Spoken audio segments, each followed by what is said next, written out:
Good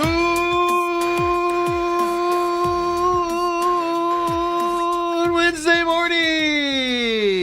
I tried to make up for yesterday, folks. I'm your humble host, Stephen McCollum, and you know him as 17-year NFL veteran, 3-time Super Bowl champion for your Dallas Cowboys. And folks, I've already told him, February 2027, clear your schedule. Late in that month, you're going to Royal Rumble with us, Dale. Dale Hellestrae, everybody. Steve, that might be your best good morning since 2025. Wow, all right. You're feeling good? Got a good night's sleep, obviously? No, I didn't, actually. I'm actually dead tired today. Tired? I can't breathe with all this dust. Like, I'm having this breathing. I don't know. I feel weird. Yeah, yesterday, driving, my eyes were like, what? It was kind of weird. Yeah, like watery and all of that. Yeah. It's just like, what is happening right now? We need some rain to clear this garbage out. So, no, Dale, I'm just naturally peppy this way. Even on an off day. Even though you're tired, you're fighting it through for the group. I woke up at 11:30 with the biggest stomach ache on the planet. Ooh. Yeah, it was like, oh my God, do I need to call 911? What did we put in our? We had pizza last night. I don't think I've been drinking enough water. Yeah. Because then I was thinking about it, and I was like, we have water bottles here and everything, and I'm making fun of all these people walking around that feed my starving children with water bottles. And last night I was like, I just don't feel right. Like, I just feel but like I said, a lot of it has to do with the dust in the air and all of that. Like yesterday, it was like we were driving. Ethan did an orientation thing yesterday at the school, and we're driving there, and you could just see the dust in the air still. And I'm just like, this is why I'm struggling to breathe and all of this stuff. Sucks. Well, I saw a thing on the news last night that from Tempe Town Lake, you couldn't see downtown Phoenix. Well, we were driving home last night, so this was 6:30 or so. You couldn't even see like the Superstition Mountains or anything. Yeah, that's kind of crazy. And I think driving home from the studio yesterday, I think you couldn't see some of those McDowell Mountains and stuff like that. It was like, yeah, we need it to stop. We need rain to clear this garbage out. Yes. Will we get some is the question. It sprinkled just enough yesterday here that my windshield got dirty. That's what it does. The dust and then a little bit of rain so that your car looks really bad. It was like after you left yesterday. Then it was like I walked outside and I'm like, ooh, it's sprinkling a little bit. No, just enough I had to use the windshield wiper fluid to get the stupid stuff off. So I think that's what my problem is. So, yeah, no, Dale, I'm just naturally this peppy. That is good. You're fighting through a little tiredness for all of us. I wasn't up that long. It's just when you get woken up that way, it kind of messes with you. But yeah, this morning, I had a hard time waking up this morning. I was like, just stay in bed. Stay in bed. Not worth it. Not worth it. And I was like, you know what? It's worth it to get up. It's worth it. Quick update. Brooke is feeling better while she's in the hospital. She's having scrambled eggs this morning. She sent you her breakfast. Yeah, she's feeling a little bit better, starting to eat a little bit and all that, which is good news. How long did you hang out there yesterday with her? That's the question. I went after the show for a little bit. Yeah. Then I left for a couple hours, came back for a little bit. And you can only sit there and talk about so much stuff. And she wants the room dark. You said it, not me. She wants the room dark. I'm like, well, I'm going to fall asleep. And it's like when we drive long distance, it's too cold in here. The music's too loud. I'm like, well, the whole goal is for me to stay awake. Leave her. No, this is. I always tell people, like, not that you want to end up in the hospital, but man, just be babied. That's the whole point of being there. Because when you leave, that ends. Yes. So just be babied by everybody out there. You want something, you just hit the button. It just be nice. Things like this always bring back into focus what's important to Brooke. And our conversations are 80% about how's Mila doing, our dog, rather than me. I'm surprised. When you go home, are you FaceTiming her with the dog? Is Mila okay? How's Mila doing? Is Mila eating? Is Mila drinking? Is Mila... Yeah, and by the way, I'm doing okay, too. Yeah, she doesn't care about you. No, she doesn't care about you. I had a grandmother that raised champion Great Danes on my dad's side, my dad's mom. And, like, you couldn't have a conversation with her without talking about the dogs for 30 minutes before you could get to anything else. Right. Other than that, you weren't talking to her. If you didn't bring up dogs and talk about the dogs and and all that stuff for 30 minutes, and you couldn't even talk about it or anything else. And it was just the same thing. And it's like, hey, I just, broke my arm and blah, blah, blah. And she'd be like, oh, yeah, but the dogs. What about the dogs first?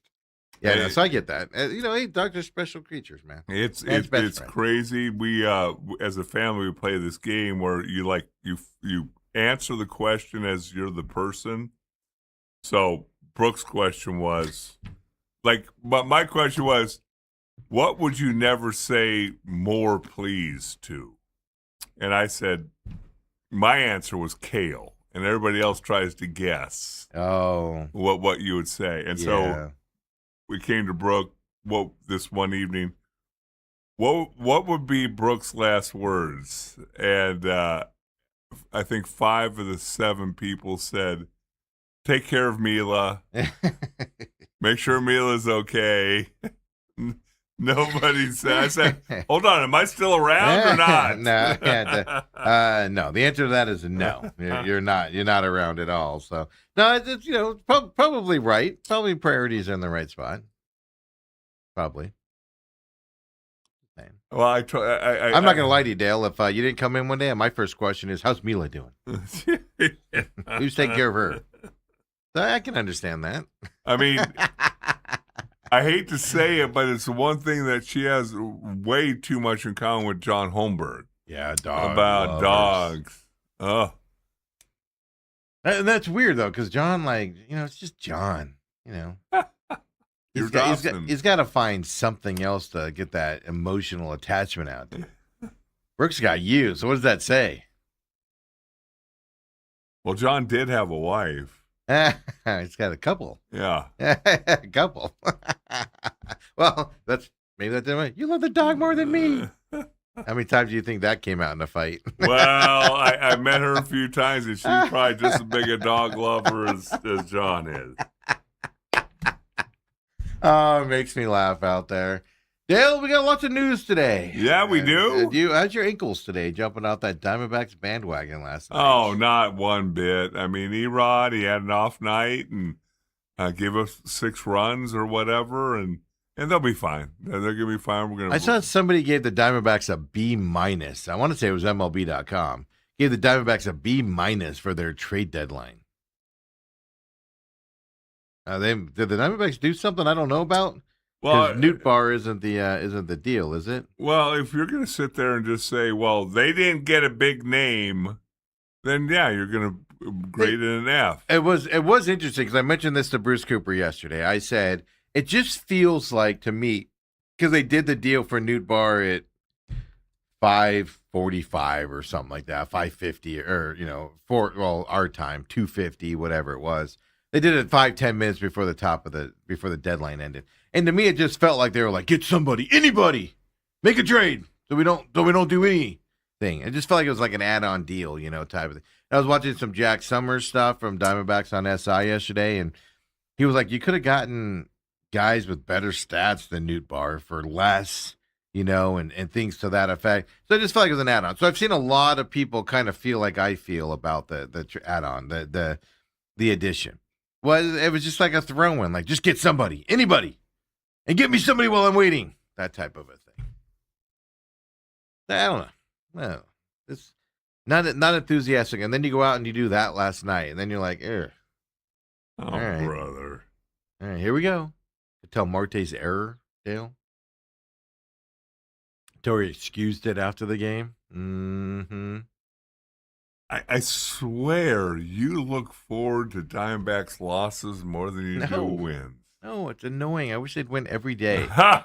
So we don't have to talk about it. So what if you're sitting in Los Angeles and you're a Dodger fan and your newly minted savior of the franchise goes out to pitch last night and loses? Yeah.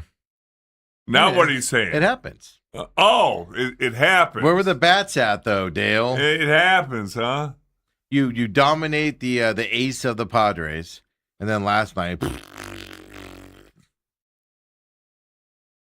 his ball was moving last night. His lighting wasn't good.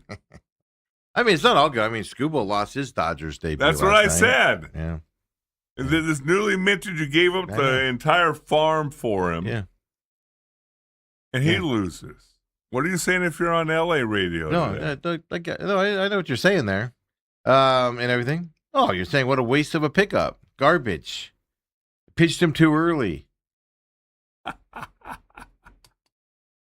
It's just you can pick and choose on this stuff, Dale. You can pick and choose on it. Oh, I know, and you do a very good job of that. You got 2 more games against the Padres coming up here. Well, you know what the problem is? In game 1, they had the Harry Potter, the magic behind them on Harry Potter night. Last night was just Healthcare Heroes presented by Dignity Health special event night. Well, they have some every night, don't they? Oh yeah, it's another the same thing tonight against the Padres as well tonight. Yeah.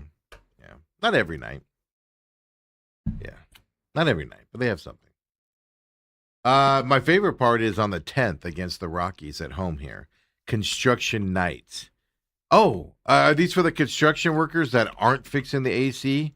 Is this for the construction workers not fixing anything that people need fixed, but they're putting boards up there? Is that construction night coming up on the 10th? And then the 11th, Dale, I think we should go to the game against the Rockies on the 11th.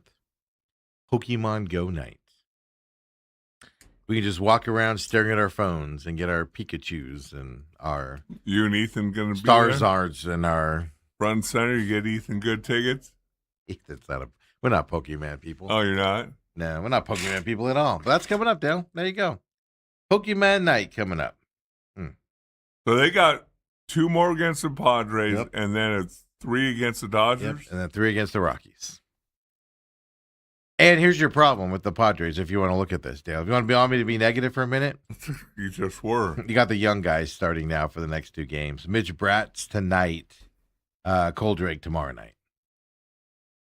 Against, like I said, coming into this series, Padres have the hottest offense in baseball. And then you stifle them in game 1. And then last night you saw why they're the hottest team in baseball on the offensive side. That first inning was just, wow. Moving guys over, doing what you wish the Diamondbacks would do. You're watching the Padres do it again. Now you got 2 young guys going here the next 2 nights. Hold your breath, folks. Hold on to your butts. They'll go 500. They'll go 1-1. You think they'll go 1-1? Yeah. They'll split the series overall? And will you be happy with that? They were 8 for 22 in runners in scoring position last night. Yeah. 22. On the other hand, nope, I'm sorry. Let me change that here.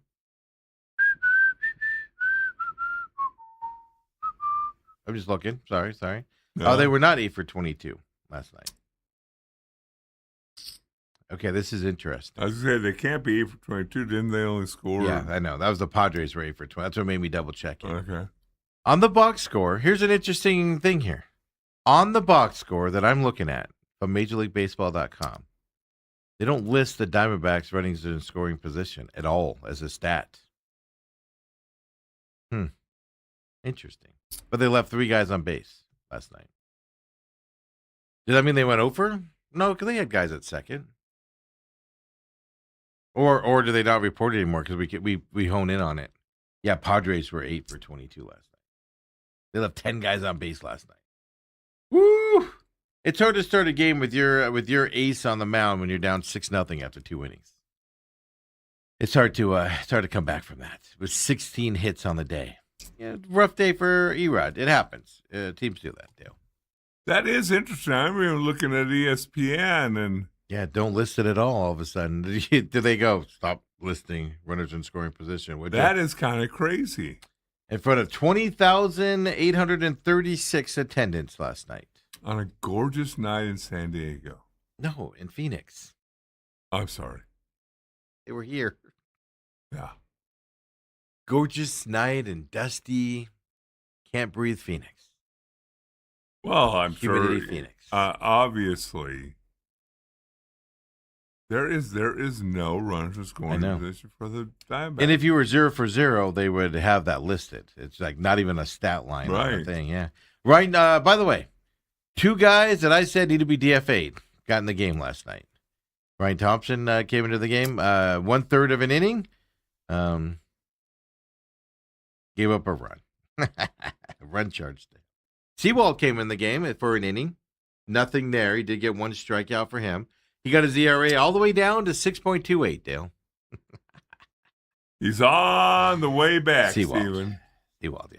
Thompson, by the way, 4.43 ERA is what he went up to last night. Newt Bar 0 for 2, Steve, Yeah. with 2 strike or no. At 2 bases on balls. Yeah, 2 walks.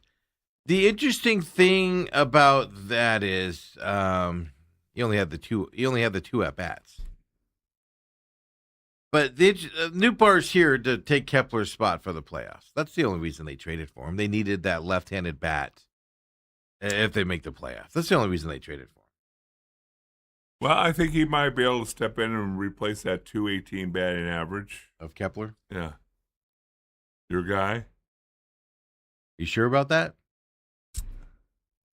He's at 2. What's Newbar at? I know it's higher than 218. Yeah. 225, 230, something like that. Well, you're higher than 218. I can't find it here. Oh, 231 is what it is. Yeah. Yeah, but that's the only reason he's here is to kind of take that spot moving forward. Stuff like that. Yesterday, how long, Dale? This isn't a knock. People might be like, you're just knocking somebody, but your wife has a baby. You miss that game. You get scratched. You have to go to the hospital. Your wife's having a baby. Fine. Then you go on paternity leave yesterday.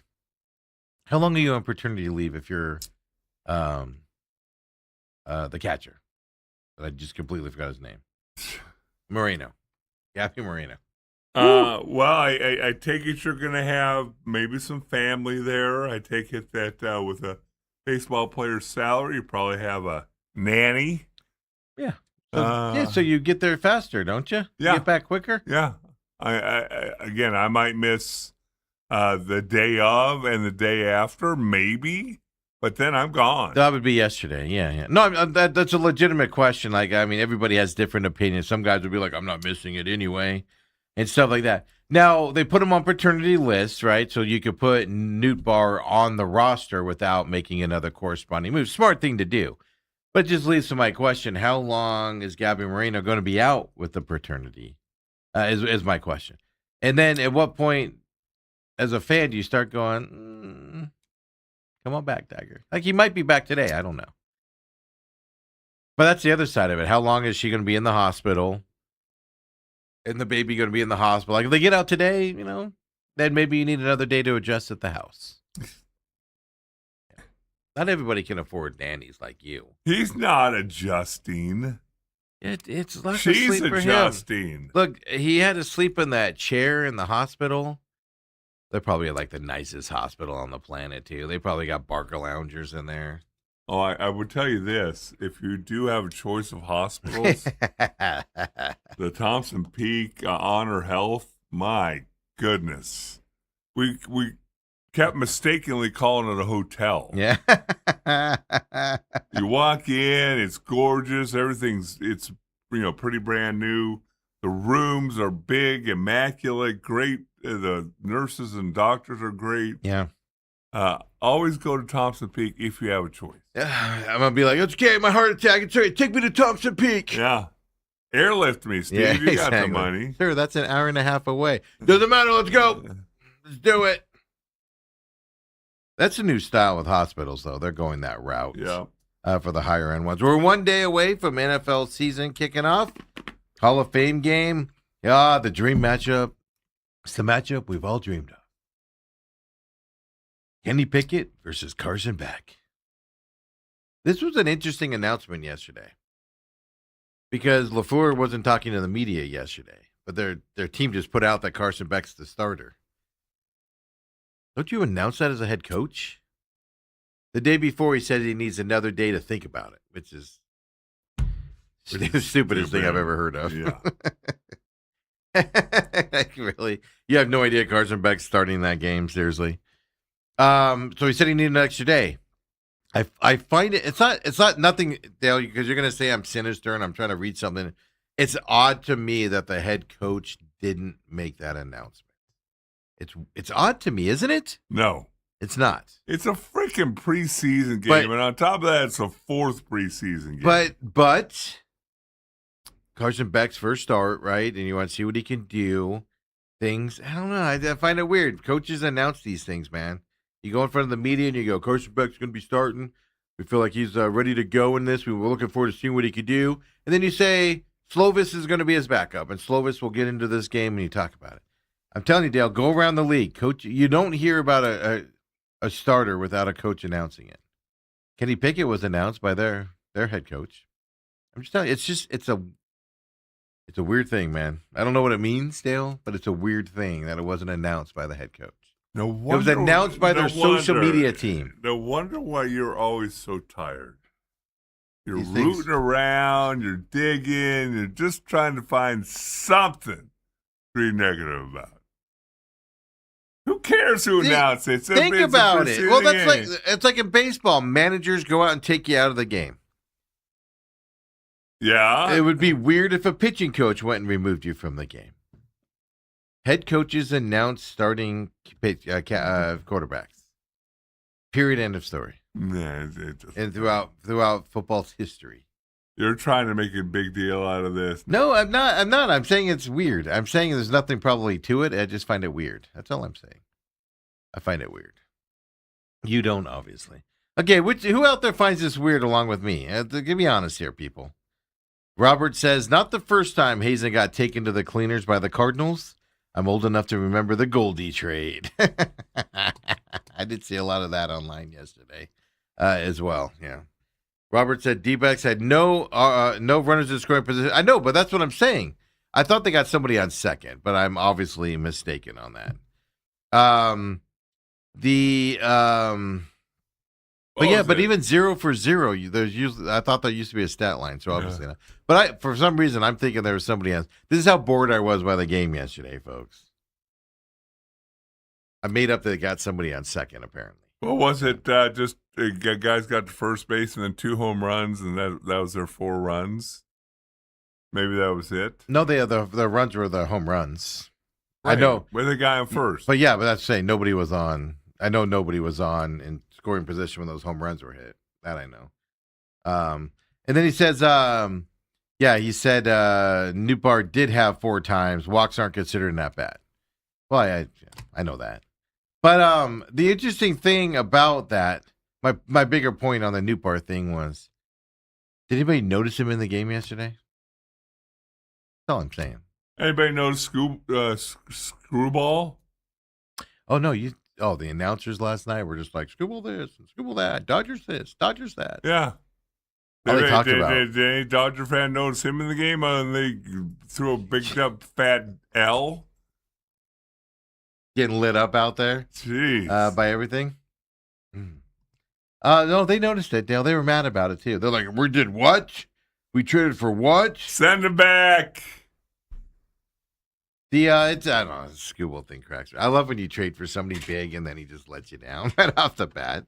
The Cubs are a good team, though, Dale. They're a really, really, really good team. They have a chance to surprise some people in the playoffs this year when they make it there as well. So, Screwball struck out 6 batters, 2 runs over 6 innings. So it wasn't like it was terrible. Just the Dodgers did what the Diamondbacks do. They only scored 1 run. No bats yesterday. And $400 million later. I haven't signed him yet to that. Coming, though. I'm just saying their payroll. Oh, their payroll. Yeah, but they have a lot of guys that aren't hitting on that team. But when you have, when unlike the Diamondbacks where, your top of your lineup is struggling, you have to rely on the young kids. Dodgers have some all-stars not hitting this year. Mookie Betts, I'm looking at you. But then, 4 other guys, all-stars, step up. That's the difference. Dodgers play today. Dodgers Cubs today, 11:20 a.m. It's actually a fun little series last night. Fun little playoff preview, I guess I should say, coming up as well. I was looking yesterday as well, speaking of this weekend with Screwball being on this team and, of course, pitched yesterday and everything. Diamondbacks have the Dodgers coming up this weekend as well. Merrill Kelly, obviously, with the 2 young guys pitching today and tomorrow against the Padres. That means Merrill Kelly is set for Friday night in that matchup against the Dodgers. By the way, it's Merrill Kelly. I have to look it up here. Give me a second here, Gail. What's the date today? Today is a wonderful day of August 5th. Gosh, it's August already. What are we doing? It's August. Sasaki and Kelly on Friday night. Good matchup. Saturday, Yamamoto fought. Oh, that's a win. Yamamoto's been struggling. He was throwing some fat home run bombs last time he was on the mound. I was watching that fun. That fun happened there as well. Then you got for Sunday. I can't. Oh, there it is. Erod against Undecided right now. Because they're afraid. Is that it? Yeah. My point being, you want to make the playoffs. Yeah. You want to get to the playoffs. You want to advance into the playoffs. Your three best pitchers right now are pitching against the best team, one of the best teams in baseball this weekend. Mano a mano. Let's see what happens, Dale. Oh, who? Mano a mano. There's no Again. excuses this weekend. You should go in there and, as Dale says, sweep the Dodgers easily this weekend. Your three best pitchers are going. You should be able to do it. You have it in there. There's no excuses. You don't have Cole Drake pitching against the Dodgers. No. Three quality pitchers. Now, you want to get into the playoffs, you're going to need these three guys pitching at the top level. They got getting some them this weekend. reinforcements coming by the playoffs. I'm not saying it's hit or miss the playoffs. I'm saying it's a lining up against each other. Best of the best there against the Dodgers. You know, I'm thinking back to when they did sweep the Dodgers last time they played them. You poo-pooed it. Okay, yeah, fine, whatever. Let's move on. Let's talk about Mercury. Yeah, because the Dodgers were already in all-star mode. They were like, all right, half our team's in the all-star game. We got to travel to Philadelphia. Negative Nancy. I'm just saying, Dale, you got your best guys going coming up this week. Yeah, against the best team in baseball. Yeah. Hey, you want to be a playoff team? You want to be a World Series contender? You better play well against these guys. You have no excuses. You don't have a bullpen game coming up this weekend is what I'm getting at. Get out of here. You got to go. What do you mean? You don't agree with me on that? No. So if they go and get swept by the Dodgers with the three best pitchers out there, you're not going to be like, ooh, crap. No. Just like you didn't say, oh, crap, when the Diamondbacks swept the Dodgers. Oh, no. I was like, Dodgers are on a downhill trend. They better go get Skubal. No, you didn't say. That's why I said they're going to go get Skubal. I was like, oh, Diamondbacks swept them, so now they got to go get Skubal. Sitting there at 9:50 on a couple of those days and go, hey, we can talk about the Diamondbacks winning over the Dodgers last night? No. Oh, no. We didn't even bring it up, I don't think. That's all what's happening around the world, Dale. A little quick insights for everybody. Tonight, Diamondbacks again. Young guys out there, Brett. On the mound. It's the Padres. Hottest offensive team in baseball. Throw up the NL wildcard standings for us, if you would, Ethan, out there. And it happened. Phillies won yesterday. They've won 4 in a row, folks. They make some moves at the trade deadline, and look at this. Winning galore here. Diamondbacks slide down to the final wildcard spot. The team they're playing next 2 nights. The team right there behind them chasing them. 1 game back, the Padres. This could flip starting tonight. 8-2, the Padres are in their last 10, Dale. Diamondbacks, 5-5. Everybody talks about how, 14 and whatever it was, 14-6 over the last, 20 games, 6-4 in that road trip. Ultimately, they're still 5. It cracks me up, man. Dale, I don't even know how this happens. They're 5-5 in their last 10. They just go back to a 500 level all the time, and it just makes you giggle, Dale. How does that keep happening? How does that keep happening? They just always go to 500. They don't always go to 500, Steve. What's their record right now? 60-54. Now that's not 500. Well, do the math, Dale. If they lose 4 out of the 5 next games with the 2 Padres and 3 Dodgers coming up, what's their schedule record going to be then? If, Steve, if is a huge 2-letter word. I like the positivity of Dale. I don't understand it, but I like it as well. Yeah. Robert says lefties against the predominantly right-handed hitters for the Padres. Not a great matchup for the D-backs. The offense is what scares me for the D-backs, against the Padres because of the Padres offense. You saw how explosive it can be last night. Right. Lately. Now, they had a big lull in the middle of the season. I get that, right, where Machado was like 1 for 48 or something ridiculous. I think it was 1 for 30, but I'm exaggerating a little bit. But they've woken up, and that's the problem. Your starting pitching has to keep these guys bottled up, because otherwise we have to rely on the Diamondbacks offense to compete with them, and I'm not too sure the Diamondbacks offense, they'll be able to do it occasionally, but I'm not too sure they can do it on a consistent basis, and that's what you got to worry about. And they're 1 game back now. You at least have to split this series is what I'm thinking before the Dodgers. Obviously, you'd like to win it, but you got to at least split this series going to this Dodgers series coming up. Then you got Jake McCarthy and the Colorado Rockies coming up after that. Get ready for 500, folks. Dale, anything else you want to say about Major League Baseball? No, I don't want to. It's just been a half hour of total negativity from you. Bring some positivity to the conversation. They're not a 500 team, Steve. They're right in the thick of the playoffs. They're 5-5 in their last 10. And anything that we ever talk about, say, hey, be in the hunt in August. And they are. They are? And not only in the hunt, they're being hunted. Yeah, by the team they're playing. Be happy with it.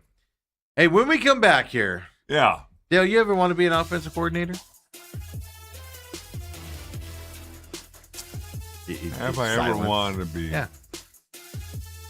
I have been. Not on a high level, but. You want to do it in college football? Got an opportunity for you. And you don't have to go through the years of working your way to that point and proving yourself and making $5,000 a year to get to this level. Dale, I got an opportunity for you and you guys out there at home as well. Ohio State's open?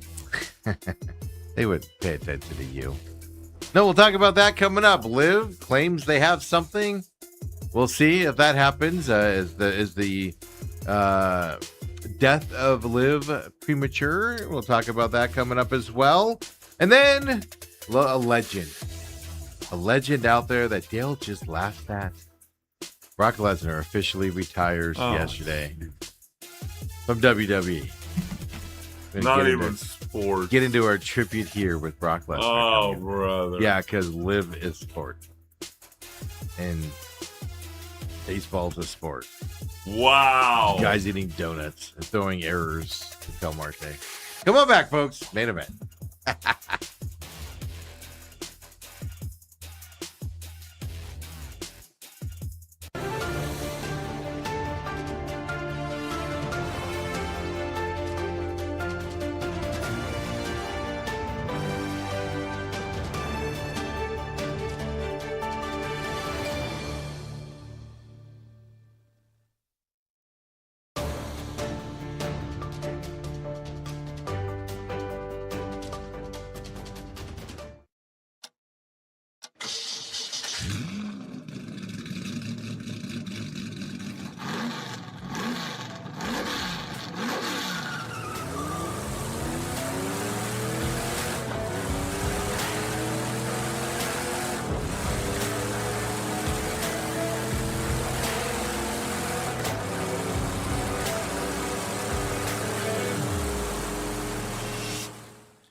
During that break, Steve complained about his back. Yeah, 17-year NFL veteran, 3-time Super Bowl champion. Dale Hellestrae asked me, did Brock Lesnar have a retirement ceremony? Right. I said, no, legends go away quietly. like Larry Fitzgerald. He doesn't go to a podium and start sniffling and crying like Dan Marino and John Elway. Well, did it mean anything to him? No, he just goes, it's time. It's time to go. I'm old. I'm beat up. Tired of whatever I got to put in my body to stay this after big. You're done doing something for the majority of your life, how invested were you? No, you're just a man. No, how invested You're are a you? man. Steve? He's not self-absorbed. He's not like these quarterbacks that have to cry, make it about them in the spotlight. Brock's just like, I'm done. I fulfilled my dreams. Next venture. Time to move on. Thing is he done? This time he's done. The rumor always was SummerSlam. The WrestleMania, I'm telling you, WrestleMania, that was right when all the WWE was like, or TKO, the parent company, was like trying to cut salaries and stuff like that in WWE. So I think he threw an audible at WrestleMania to send a message like, I ain't taking less. F you guys. And I'm going to ruin your plans for SummerSlam. So he went, boom, boom, and then retired right there. And then they went, all right, we'll pay you. Just come back for 5 more months, please. And he did it. Now he's done. 10 times WWE champion, Dale. F5, home of the F5s. Dale doesn't even care. Look at this. Dale doesn't even care. He has no emotion. Oh, my gosh. F5s and 10-time champions. Yeah. Nobody could challenge him? Yeah, and he beat them all. He had tons of challengers. Beat them all. No questions asked. MMA. He was an MMA fighter before moving over to the okay, MMA's WWE real. as well. I understand that. That's more real than WWE. Whatever. We're gonna have so much fun at Royal Rumble next February. I'm getting you a ticket. I'll get you a ticket. I'll get your grandson a ticket. Graham Tate a ticket. I would not put him in that. We're gonna have. Oh my! You're afraid he's gonna have fun. I'm not gonna put him in that arena with all those nasty people. No, actually, the fan base is really cool and supportive. Man, they're fun. You have whole families there dancing to the theme songs. Yeah, they don't swear, Dale. It's family friendly. Oh no, they're swearing. A little bit, very little bit. Not any more than I've shown him. More from the fans, probably. No, they're tough people. No, it's not an NFL game. It's not an NBA game. It's not a WNBA game where you have to learn about trans rights and all that stuff. We're not even talking to that level. It's fun. I've never had a bad experience as a fan in that. Just people talk to you. They're fun. They're exciting. They're excited to be there. Everybody talks to you about their experiences. It's just going to be 60,000 people, Dale, with smiles on their faces. And you guys notice something here on the program? One man doesn't like to see smiles on people's faces.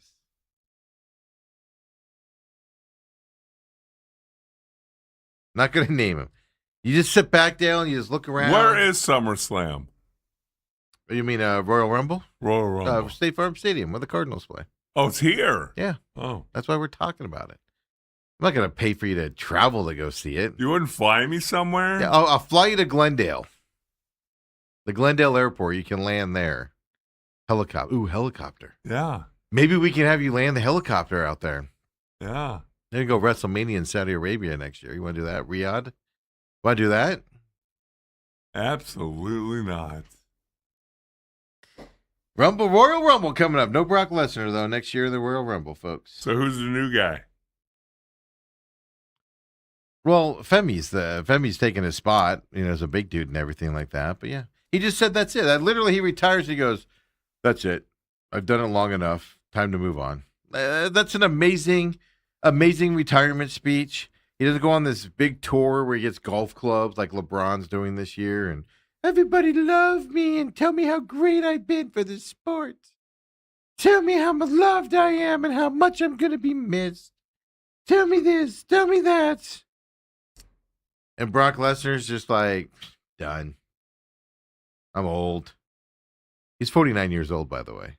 I thought he was 48. I was off by a year. Brock Lesnar's my age. Yeah. 49 years 50 old. years old and playing a child's game. Oh, yeah, because football's an adult game. You're right. No children play football ever in life, or basketball, or hockey, or baseball. You're right, Dale. Those aren't children's games.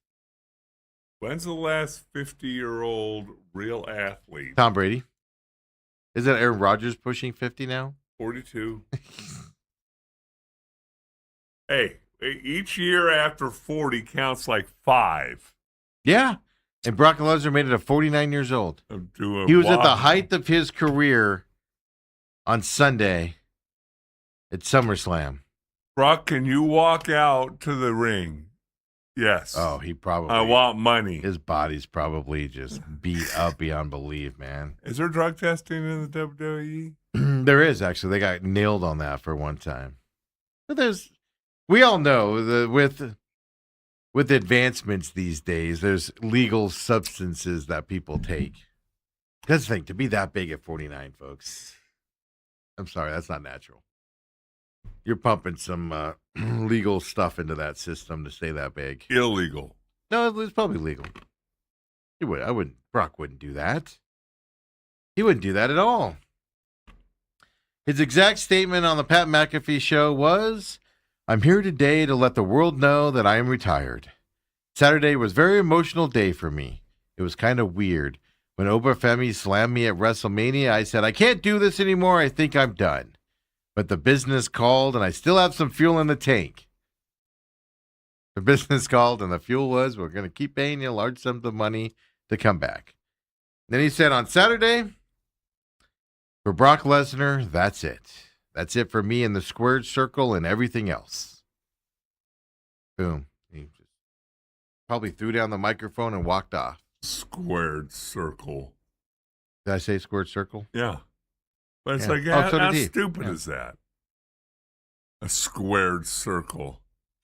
Yeah, How about a circle triangle? Yeah, because a 100-yard field isn't stupid. Who arbitrarily came up with that garbage?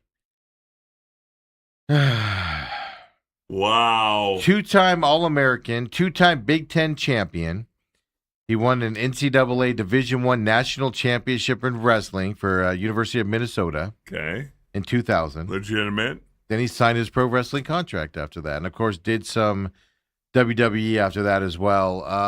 His big move, the F5 was his big move where he, lifts you up and spins you around and slams you down. It's an amazing move, Dale. F5. What do the F5. 5 F's stand for? It's the freewheeling. It's the farce. It's the highest level of a tornado.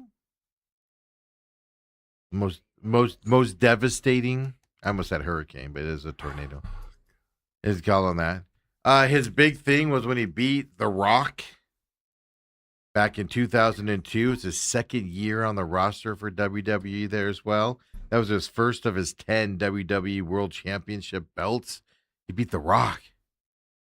The Rock, Dale. And the biggest thing, his nickname is the Beast Incarnate. Yeah. Ethan can't even pronounce it. No. On that stuff, yeah. He won 2 Royal Rumbles in 2003 and then 2022 as well. Won the King of the Ring tournament in 2002.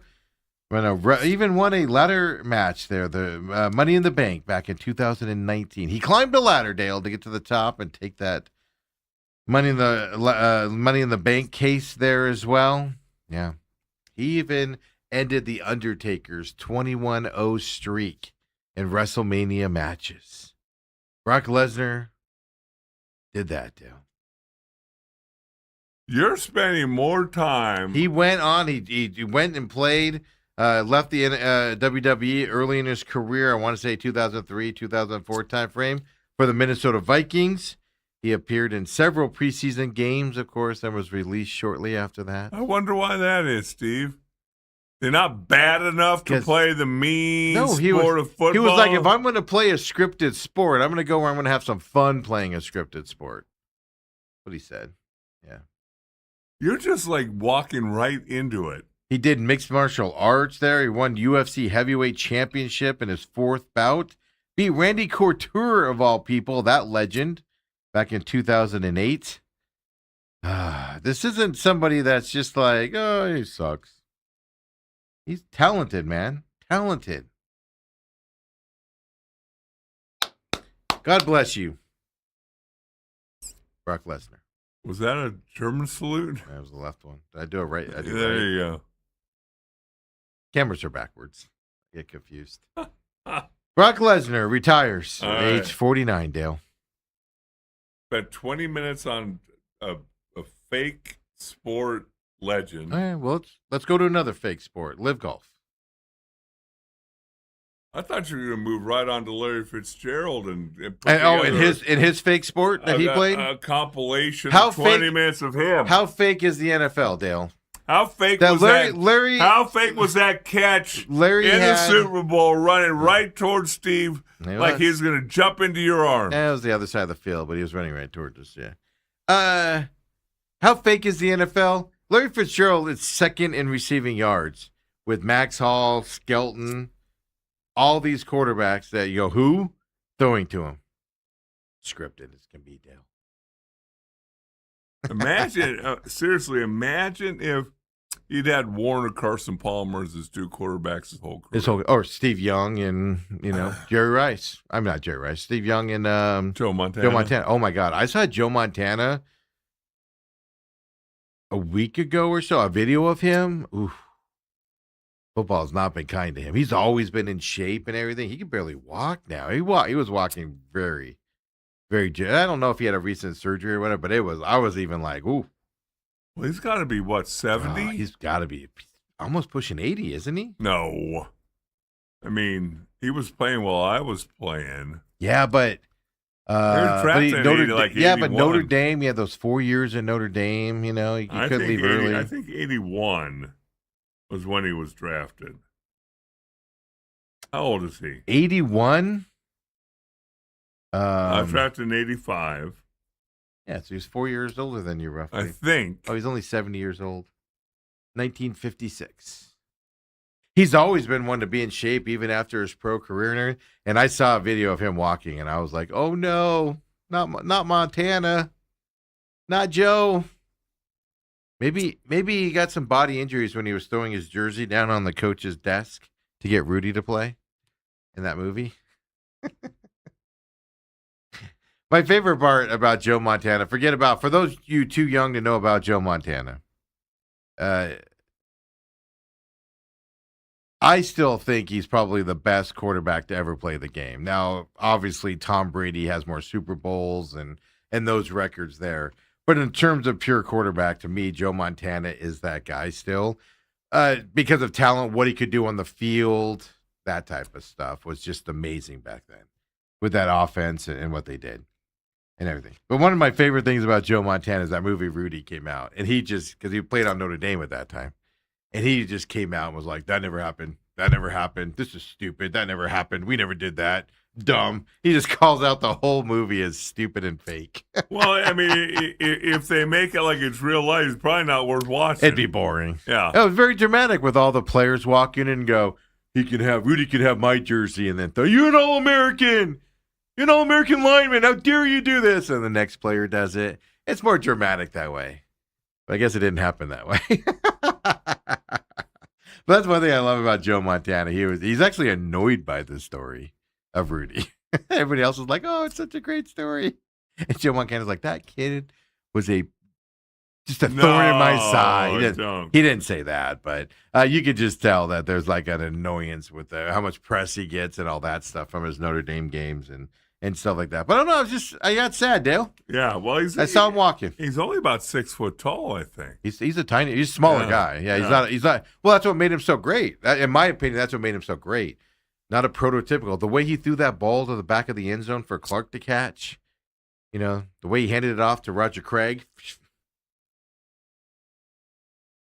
the way he threw it to Jerry Rice and the other receivers out there. That's the thing. He wasn't a big, imposing quarterback. He wasn't Marino, who's 6'6" and prototypical quarterback size and stuff. He wasn't Troy. Just an undersized guy with that West Coast offense. But I got sad, man, watching it. It's not Joe. Joe can't get old, can he? Joe can't get old, Dale. Hey, in all seriousness here, Live Golf might be who wants to lose a ton of money on Live Golf? Now's your chance to lose your money. Next man, stand up. Apparently, there's an outside investor that is going to keep the Live circuit alive beyond this season, according to the Live CEO, Scott O'Neill, out there. He made the announcement this morning over at Bedminster, New Jersey. That's the site of this week's tournament coming up. It tees off on Thursday, tomorrow, for those of you that didn't know. Now, what I'm always skeptical of, they didn't identify the investor. Here's my question, Dale. Is the investor's name Trump? Is it one of the Trumps? Because they're tied in with Live. Live does tournaments on a bunch of Trump properties and stuff. Yeah. And I'm not saying president. It could be one of his kids or something to that effect, right? But he didn't identify the investor or how much money will be injected into the league either as well. So Live Golf says it hopes to finalize terms in the coming weeks and close the transaction in September. Coming up here. What I find this is interesting, they came out with this announcement. This is after DeChambeau had a players-only meeting the other day on what they're going to do as players if Live Golf closes and stuff to that effect. Right. Coming up here. And now they announce an investor. I find that fascinating that happened. Could this be a Mario Lemieux situation in hockey?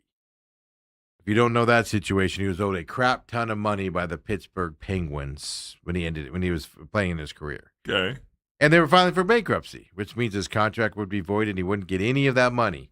So he put an investment team together and he bought the Pittsburgh Penguins so he could continue to get paid.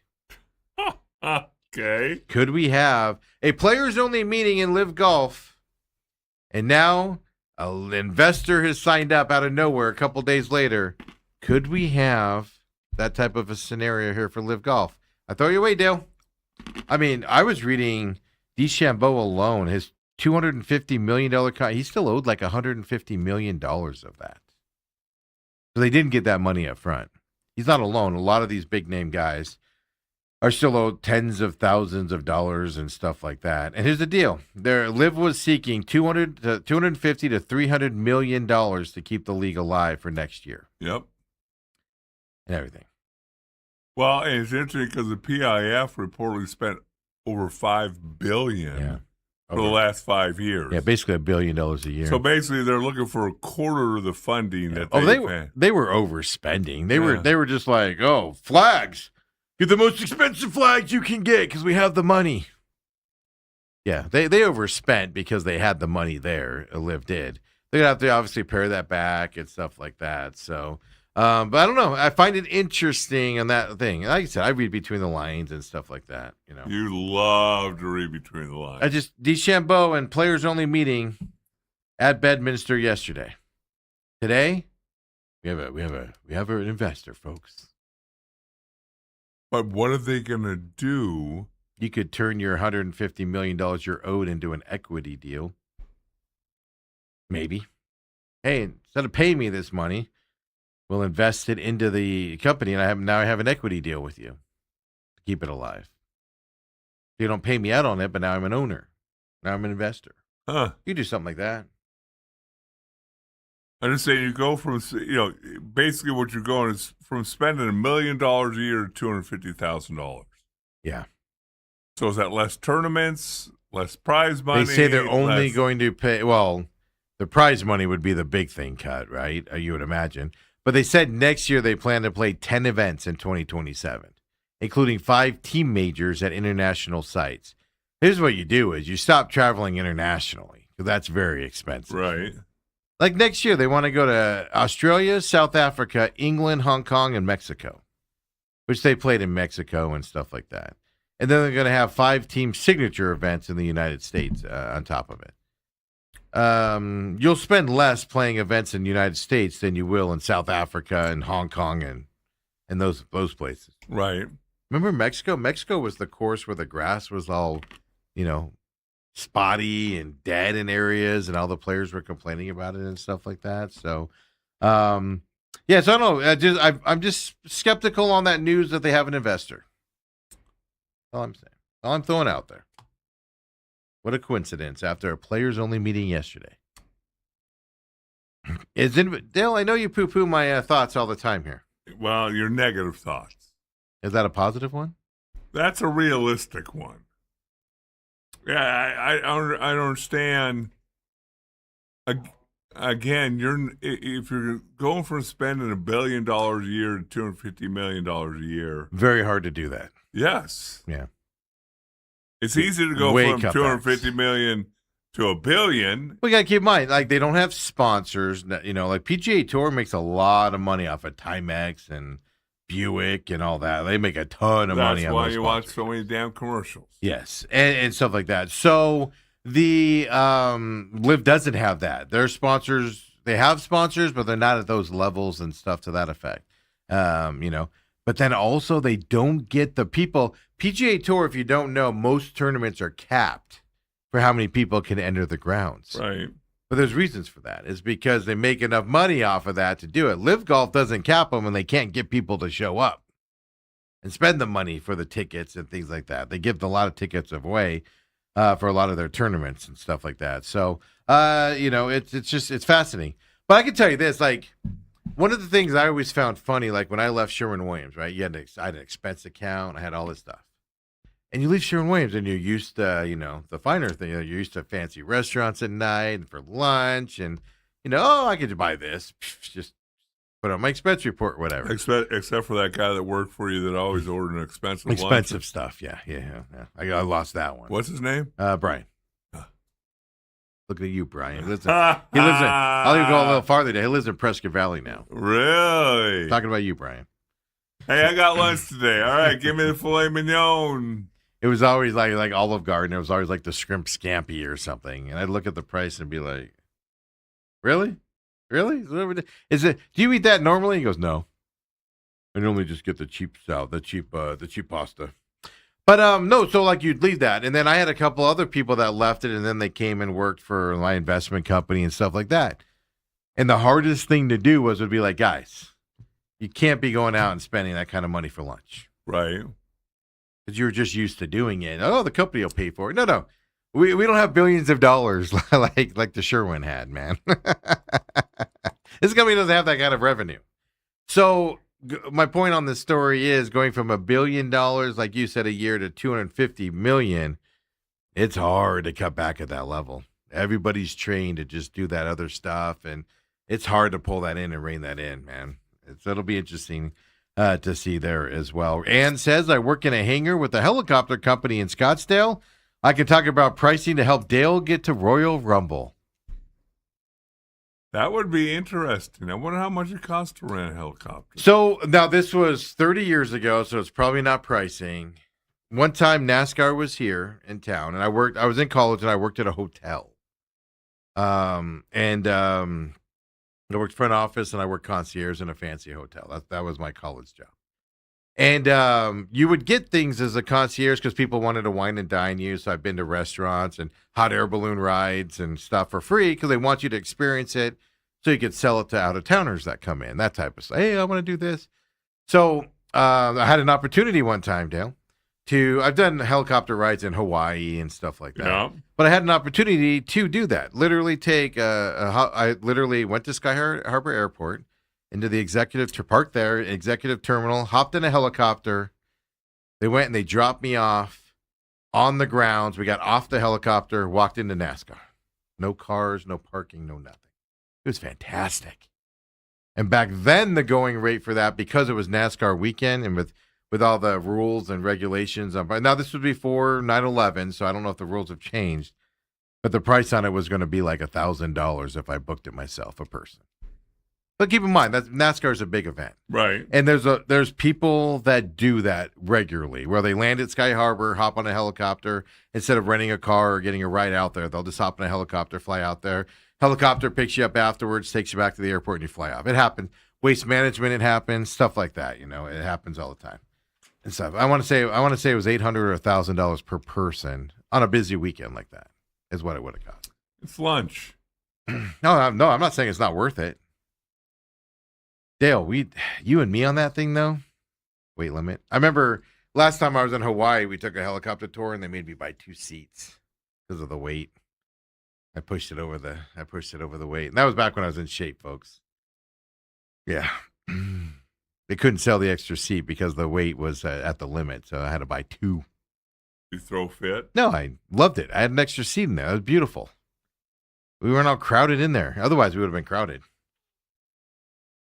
No, I was in shape. I was like, that's right. I was all flexing. I was like, that's right. Extra seat. No problem. Extra money, just throw it on the Amex. That trip was only like $100 and something. It was like an hour-long flight along the coastline of the islands and all that. That one wasn't as expensive. It was $80 or $100 per person. It wasn't as bad. But like I said, that's more of a touristy thing. That's not go around. Ethan says Brock back to MMA. Not at 49 years old, he ain't doing that. He also says the mayor of Suplex City. Yeah. Look at that. You know, when you talk about weights and planes. Look at that. We can get a hookup for helicopter rides with Ann. Look at that. I kind of like that. I'm sorry. I didn't mean to interrupt you there. I was just thinking about it going. 1981, my freshman year at SMU. Stop me if I've told you this story. Have I told you this story? I don't know. Flying into Fayetteville. Hold on 1 second. Whether Dale's told it. No, you have not. I do not know a Fayetteville story. But, Dale, you're going to tell us this at the start of the second hour. Time flies when you're listening to Steve Let's get into this Dale's travel stories here into Fayetteville. Is that Arkansas? That's Arkansas. Coming up next, folks, the main event.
And we're back. Your second hour main event. Having some fun on this Wednesday.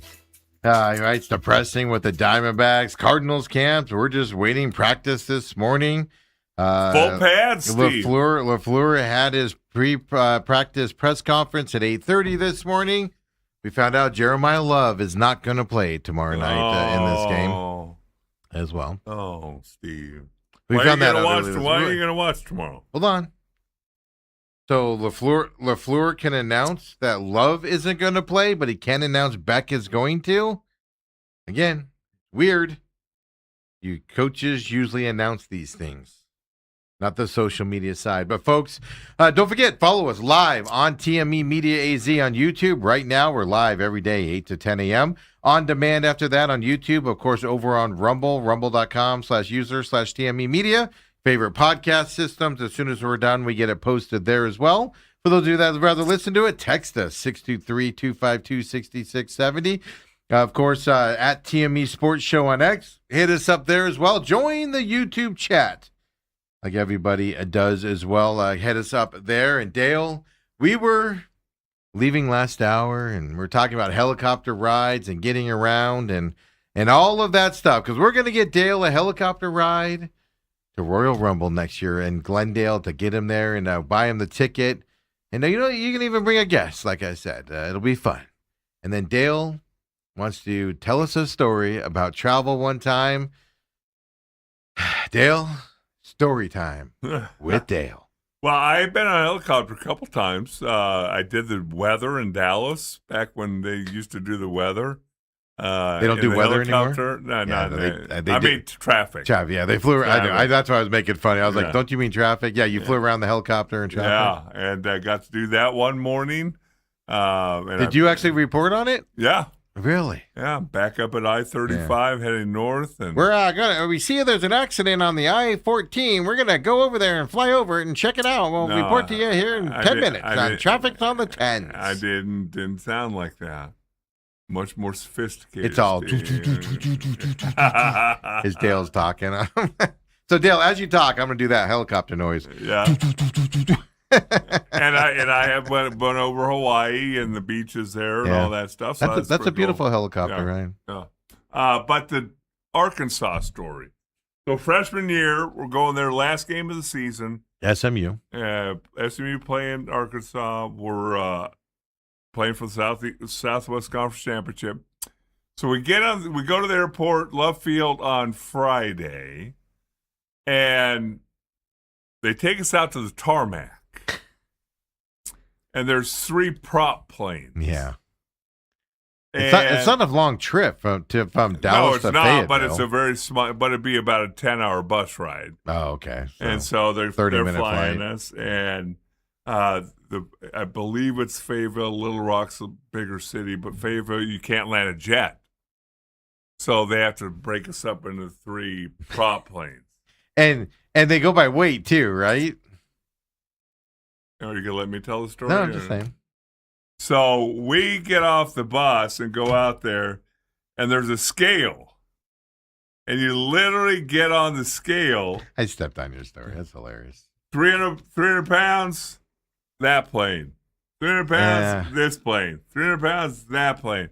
It just rotated because if all the linemen got on the one plane and on the one side, you'd be leaning. Yeah, so. They're going. Those are on prop planes. So on the helicopters, though, did you have to pay for 2 seats like I did in Hawaii? Never had to, Steve. Not with this skinny frame. Back then, I only weighed like 250 back then, too. It wasn't like I was like humongous. It also was a size issue. Like I'm tall, and like so my knees, like I need some room. I'm wide. I'm wide. I have birthing hips, I guess. Got big head. What? Head's not the problem, Dale. My shoulders are more of this problem. Stuff like that. Really, how did you not do it? Maybe I should have argued some more about that. Nobody's ever yelled at me to go down to the next level to get my T-shirt. Yeah, they did that. Did I tell that story on there for the Father's Day game this year?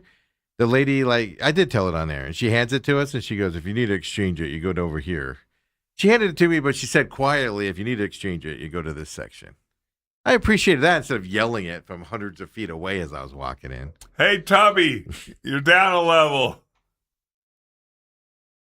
Come 200 feet away. Yeah, exactly. I look behind me and be like, he's talking to you. And the guy's like, I weigh 80 pounds. I'm like, he's talking to you, guy. I don't know. Pay attention to him. Oh. Yeah. Robert says helicopters are scary. They don't glide down if there's an issue. They just fall out of the sky.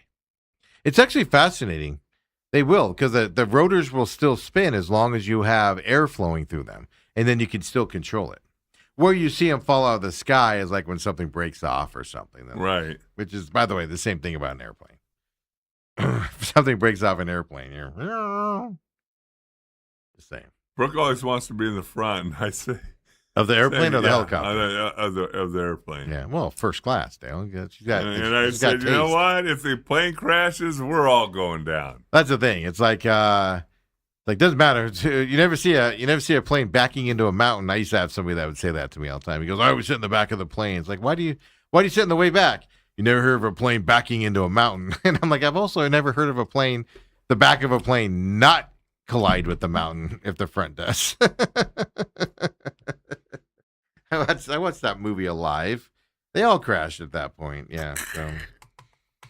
But that's funny, man, that to take those prop planes to Fayetteville, Arkansas. Yeah. Well, also that airport, I'm sure, is not.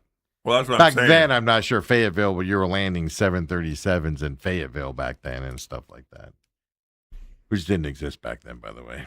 Probably would have been a DC-10 or something.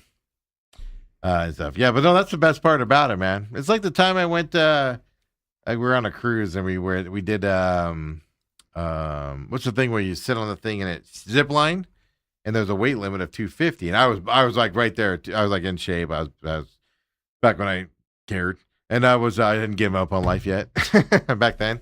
And I was like 249, and I'm on this thing watching this scale, and it's like this big scale too, Dale. So everybody can see it. And I'm just like, don't be over it. Don't be over it. How embarrassing. I'm going to be over it. I was like 249 and a half. I didn't eat breakfast that morning. I was so paranoid about it. I was like running beforehand, trying to sweat it off. 249 and a half. It was right there for everybody to see it. And I'm like, what? Like, why does everybody have to see this? Isn't there like a back room you can take me to so when I fail on this? See, I've been to those places. We were down in Puerto Vallarta, and the whole family wanted to go, and it was 250. I was 280. Yeah. And Brooke goes, "Oh, you're close enough." Yeah. I said, "I'm close enough if I'm standing on the ground to lie, Yeah.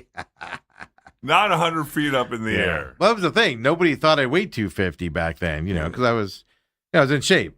And so everybody always thought I weighed like, low 200s, like 225 or something like that, 220.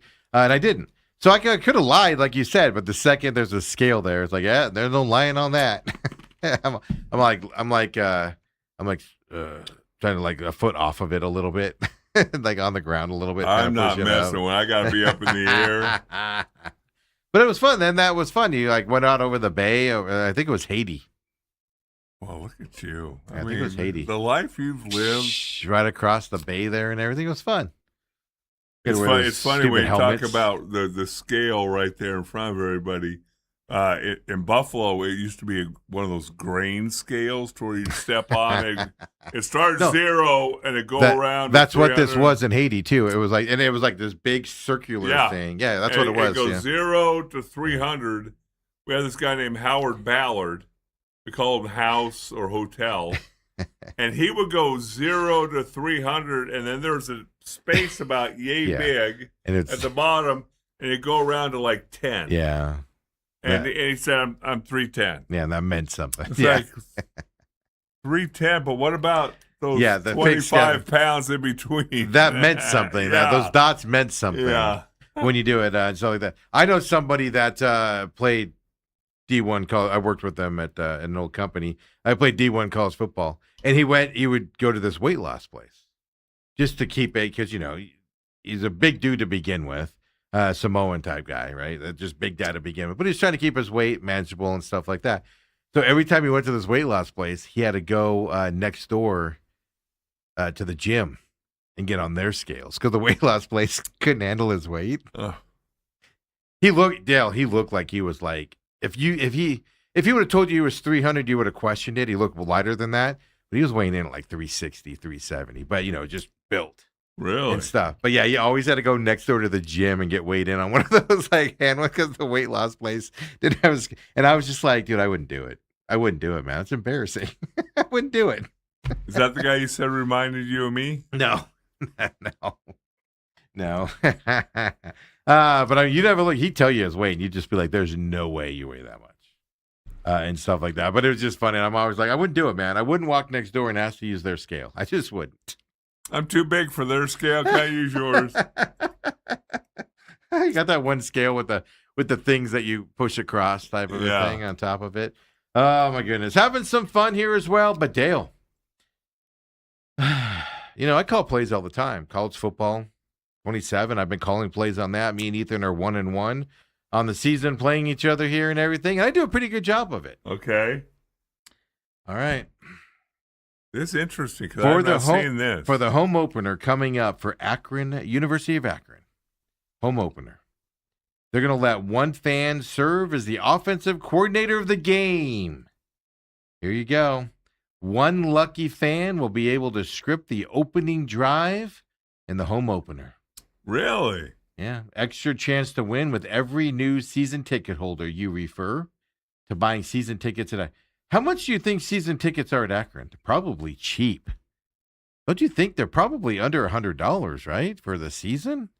For the season? You buy an upper level corner seat. You don't care. I'll buy 10. I'll buy 10 to get this chance. Random drawing among season ticket holders. Drawing will be held on August 19th as well. You can script if you get chosen. Script. Now they're gonna be able to oversee it.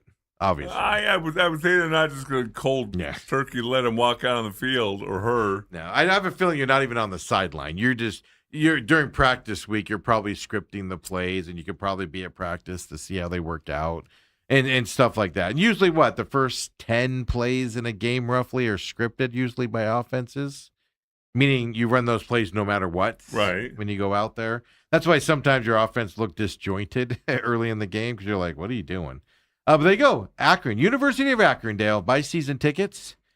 You can script the first drive of the game. Well, I say you buy a couple season tickets to Akron, and then you just, if you don't get drawn, you don't go to a game. You just don't go to the game. I was telling Ethan, because we saw this morning.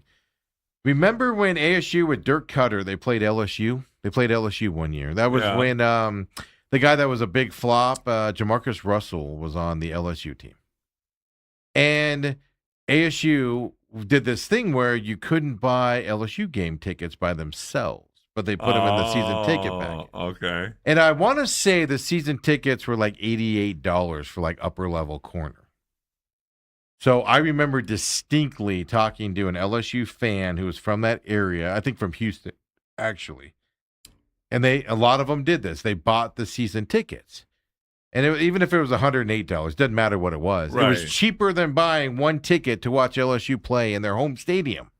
Oh. So they would buy ASU season tickets that year and then just not use the tickets. They didn't care. It was cheaper than going and buying a ticket to watch it in Tiger Stadium. So I wonder how many of this, like this would be fascinating. If it's not several, if it's $1,000, that's obviously not a conversation here as well. But I could see a lot of people. I would entertain this to get on that list to try to do that. That'd be fun. Do I have to go to Akron though to work with them on practice? Because then that might be that's Ohio and smart people don't go into Ohio. Sorry, watchers in Ohio that we have a bunch of them. I'm just saying. Sorry about that. But this is a fantastic idea right here. I like it. Okay, yeah. Buy now. Football season ticket. Buy now, starting at $75. I was just looking at season tickets. I'd spend $150 for a couple tickets for a chance to do this, and then you're not going to be able to resell them either. Yeah. But I'd do it. I'd do it in 2 seconds. Akron's got a big stadium right there. Yeah. Section U207. $75, general admission seating.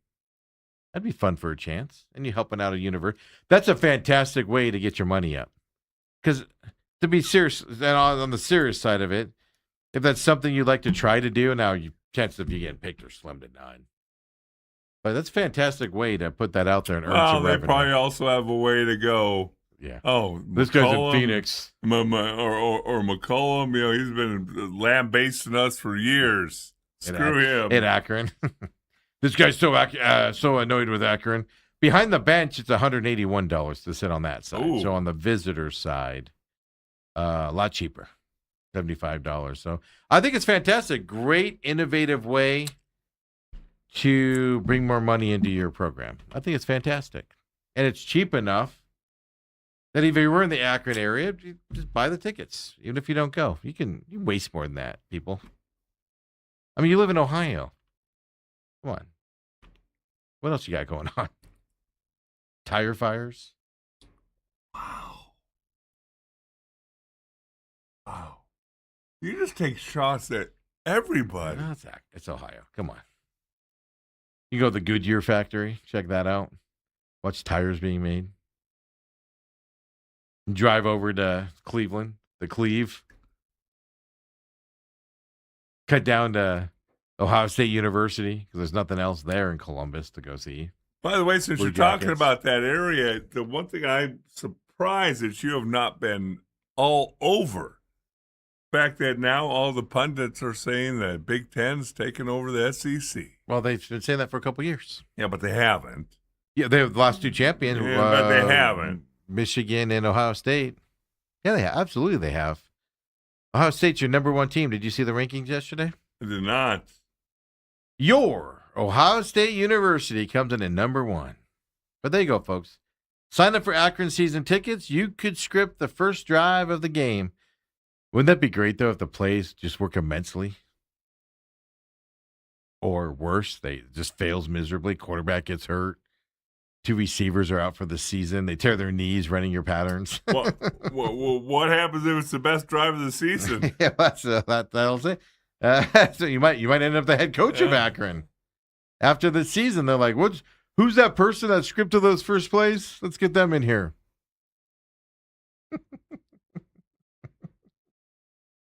I think it's a great way to raise money. It's an innovative way to raise money. Now, a school like Akron, I like doing that. Like I said, when ASU did that gimmick, it was kind of embarrassing because LSU people were like, oh, we just bought season tickets. And then half the stadium was empty the rest of the year because they just ate the cost of the tickets, right? It was kind of embarrassing, to look at that side of it as well. But we do have the coaches pullout as of yesterday in the college football world. Yeah. I did not see this. I didn't give the graphic to Ethan here. That was my fault out there. But Ohio State's number one. This is interesting to me going into this season.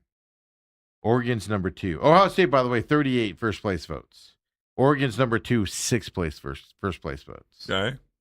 Then you got Georgia, 7 first place votes. What team haven't I mentioned that has huge expectations this year? With a very popular last name as a quarterback. ASU. I'm talking about Texas. Oh. 2 first place votes, and they're ranked 4th right now. Then you got Notre Dame, 5 first place votes, but they're ranked 5th. And then we're not even talking about the defending champions, who, of course, have a new quarterback there this year. They took the Big 12 quarterback that didn't gamble on games. Had no controversy with them at Indiana. Indiana's in the 6th spot. Then you got Miami, with a lot of turnover in Miami as well. Texas A&M in 8th, which Arizona State goes to. Mm-hmm. Yeah. Let's rethink that ASU can probably play with Texas A&M for a bit. Comment I made last week. Let's shelve that for a few. But yeah, Texas A&M at 8 there. Oklahoma 9. Ole Miss 10. Then Alabama, Texas Tech, LSU, USC, BYU 15th. Michigan, Penn State, Tennessee, Washington, and then SMU is ranked 20th, Dale, going to the season. Not like the old days, Steve. Then you got Utah, Iowa, Clemson, Houston, and Missouri to wrap up the top 25. Dale, you notice that? Houston's 24th. Utah's 21st. BYU's 15th. Texas Tech is 12th. Some Big 12 schools in that initial ranking. Yeah, outside the top 10. Second seeded conference. Big 12 dominates that. No, they don't. Because Oklahoma's, I forgot, Oklahoma's in the SEC now. Yeah. So Big 10 is Ohio State, Indiana, and that's it in the top 10. SEC is Georgia, Texas, Texas A&M, Oklahoma, and Ole Miss. Well, we got to get a bunch of SEC schools ranked in the top 5. So as you lose to them, you don't drop in the rankings. You actually get stronger in the rankings as time goes on. But there's your initial rankings. I get BYU being good. I really do. But I don't get BYU being so highly thought of that the people are thinking of them this year. I think they're going to be really good. But the people are hyping them up again this year, and that kind of amazes me a little bit. Yeah. And Texas Tech's ranked ahead of them? Yeah, 12th. Yeah. Texas Tech's the favorite of the Big 12 going into this season.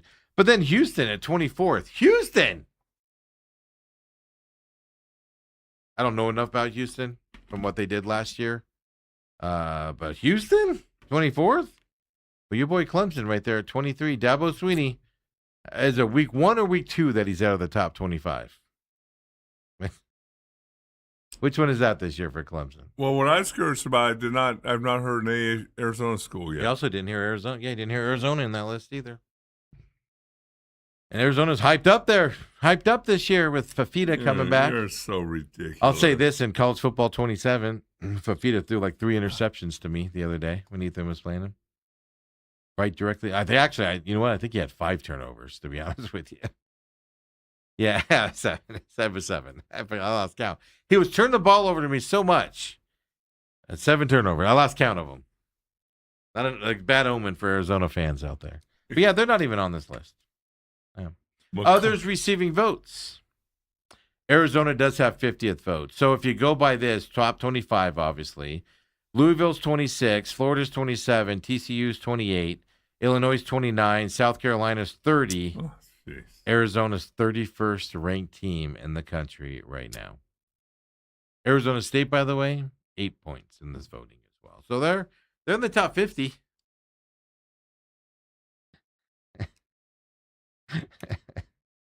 You have Virginia, Vanderbilt, Auburn, Georgia Tech, Boise State, who's, by the way, in the Pac-12 this year. Don't forget that.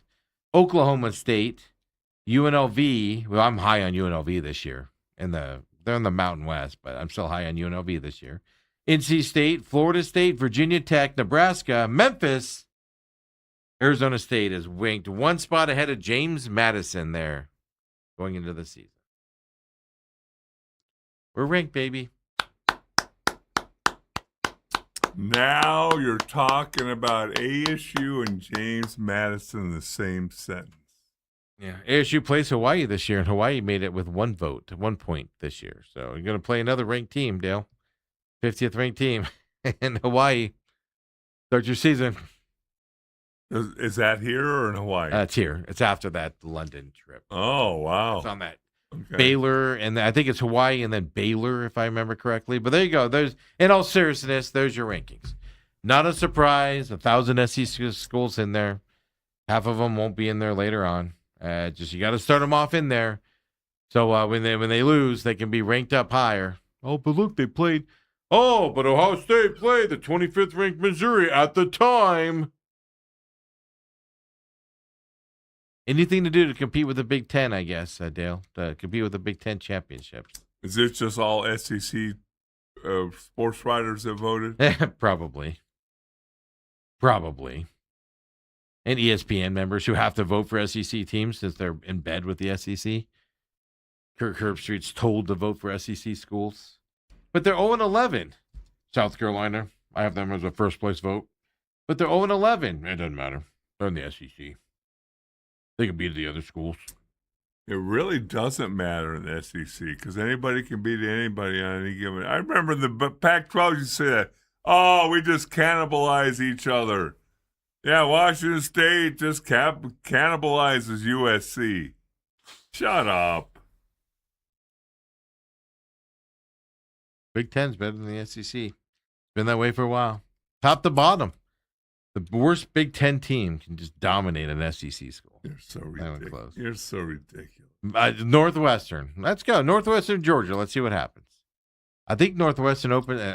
I'm kidding there, folks. Settle down. People are like probably flipping out. They don't know. I'm joking. I think Northwestern opens that new stadium this year, so they don't have that construction. Right there on the water. I think they were playing at the soccer field. It was that temporary stadium right off the water. There was a really gorgeous view of it. Let me look that up here. Northwestern. My point is they got some upsets at that temporary stadium. I think it might be a year from now. Yeah, I'm gonna look it up real quick. I thought it was this year. Let's see here. That's a pretty big undertaking. But they're smart kids there at Northwestern. They can figure it out. They're smart kids, but they still need the physical labor. Nope, you're right. It's another year because they open up their home schedule. First 2 non-conference games are going to be played at Northwestern Medicine Field at Martin Stadium. Yeah. So I'm looking at the schedule. I know we're doing promotional stuff there. This is the one that's right off Lake Michigan. It's a gorgeous view and stuff like that. But they play South Dakota State. Don't forget. So here's the thing also. So there's a lot of new teams in the Pac-12. North Dakota State is up into the Division I this year as well. No more Division II. Really? Starting this year, yeah. let's see how they compete with the step up. Now, lower conference stuff to that effect. It's not like they're going to step in and start playing SEC schools and things like that. But North Dakota State's Division I this year as well. That'd be kind of fun to watch there because they were so dominant at that level. See, it's always one thing, though, Steve, when you're North Dakota State and you play a Michigan or a Tennessee or one time in Alabama 1 week out of the season. Yeah. It's a completely different thing if you're playing them 5 times in a year. Oh, yeah. Well, a lot of like when Utah came into the Pac-12, when that happened, they didn't have the horses to compete with Pac-12 teams because you in the lower conference you get different types of kids there and stuff like that. Right. You're absolutely right. But they're playing in they are in the Mountain West. I was going to say Mountain West, but I wasn't sure. Football wise, football only is Mountain West. Everything else is going to be in the Summit League. But in football, they are playing in the Mountain West, so they'll have to play UNLV, or at least in that UNLV conference this year, and stuff like that. So just lots of changes of for schools out there, and I agree with you. Even stepping up to the Mountain West, you're stepping up in speed, size, and that stuff to compete at that level. So, but I'm fascinated to see how they'll compete against them. And how fast they can be, if they can, but how fast they can become competitive. Well, here's the thing, and you guys, you ASU fans, saw it here up close and personal when. Is this a Dirk Cutter story? Yeah, when Dirk Cutter came here from Boise State. Yeah, I mean you could get different kids that go to Boise State than you could that go to Washington. Yeah, and Dirk Cutter's problem was he kept recruiting Boise State kids here. Yes. Yeah. And they got physically dominated when he was here because there was an obvious disadvantage between it. Yeah, and that's the thing. Like, just imagine recruiting to North Dakota State. I can go to Las Vegas with UNLV or North Dakota State, huh? How much do I want to win, Steve? It's like, ooh, ouch. Kind of a big deal. So, Pac-12, big changes here this year as well. I think the biggest thing for me with the Pac-12 is just schools like UNLV. I think it was UNLV, and I want to say Wyoming stayed behind. Maybe Wyoming went to the Pac-12. I forget what it is now. Wyoming was never in the Pac-12. No. But did they move from the Mountain West? I don't think they did. But UNLV did not. They stayed in the Mountain West. So Gonzaga for basketball is now in the Pac-12. You got Boise State, Colorado State, San Jose State, Gonzaga for basketball. Of course, Oregon State and Washington State are still in there. Utah State moved. Texas State moved into the Pac-12, and San Diego State's in the Pac-12 now as well. Where's Grand Canyon going to be? Still in the mountain. Well, football-wise, they're not there, but still in the Mountain West for basketball.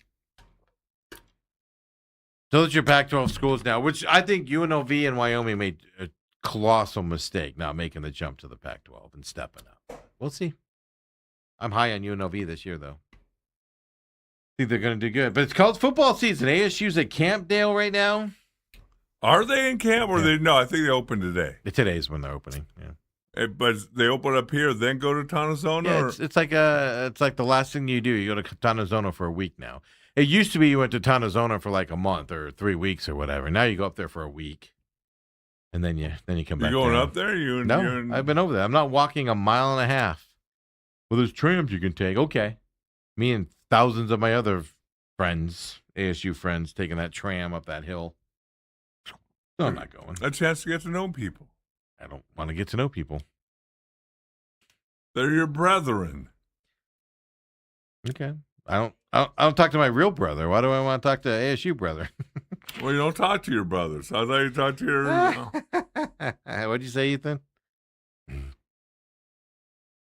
Oh yeah, I know. Ethan's like, we got to go up there and talk to the players and do all that stuff. I used to get a parking pass. You can't get a parking pass? You know what? I don't know. Do they get parking pass to me? Well, they did. I never looked into it. I had no desire to go up there. Part of the reason I don't have a desire to go up there was we used to have a family cabin up there. We don't anymore. But we used to have a family cabin up there, like 15 miles past it. And it was always like, I'm just going to go to the family cabin instead of going to Tontozona. Who cares? I'll see him playing football in a month. It's like Cardinals practice. People are like, why don't you go to more Cardinals practices? Because it's boring. And who wants to go to Glendale for that? I'll literally see the Cardinals playing, Dale, in less than a month. I'll be sitting there watching them start 0-11 or whatever it's going to be. Michael Bidwell not talking to the media or anybody, hiding like he does. Not with Carson back. Come on back, folks. Main event continues. Tomorrow. Tomorrow? Oh, made me look at the clock.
And we're back here. Main event, having some fun on this Wednesday. A little looser of a show here today as we're just having the fun out there as well. So, by the way, the last 5 home games for 2026 for the Northwestern Wildcats are going to happen at the new Ryan Field. So it's going to open this year, but not to begin the season. They'll still be at that old field, but their last 5 home games will be at the new Ryan Field there in Northwestern as well. So the inaugural game, how about this? Normally you want your first game to be like a homecoming type game, you know?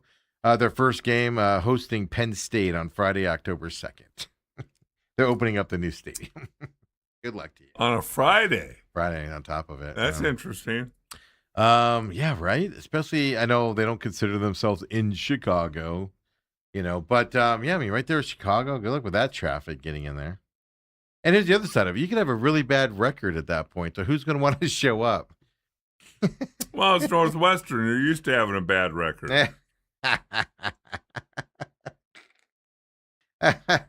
Who's throwing shots now? This weekend. Not this weekend. Tomorrow night. Cardinals. Yes. Hall of Fame game. Carson Beck went to the podium this morning. Couldn't pull the video here, but he said this morning, this one was yesterday. He said he had no clue he would end up being the Hall of Fame game starter. But he's excited for the opportunity. So they asked him, I think it was Tyler Drake with 98.7. He said, "Are you nervous for this start?" Carson Beck said, "Last time I was nervous, I was 8 years old." You believe that, Dale? No. Because your first NFL start, I don't care who you are, you got to be a little bit nervous, even if it's a preseason game. Because it's different. The speed, even though you're still playing football out there, I'm sorry, you're going to have some nerves going into that. No, there's no doubt about it. And that again, what's this supposed to say? Yeah, I'm sure I'm going to be shaking in my boots. Not going to be able to sleep tonight. Good thing we're practicing in pads in the morning so I can sleep on the plane. He is a cool guy, though. He's been in big situations. I mean, did he get nervous starting his 9th year at Georgia or wherever he was Miami last time? Or probably not.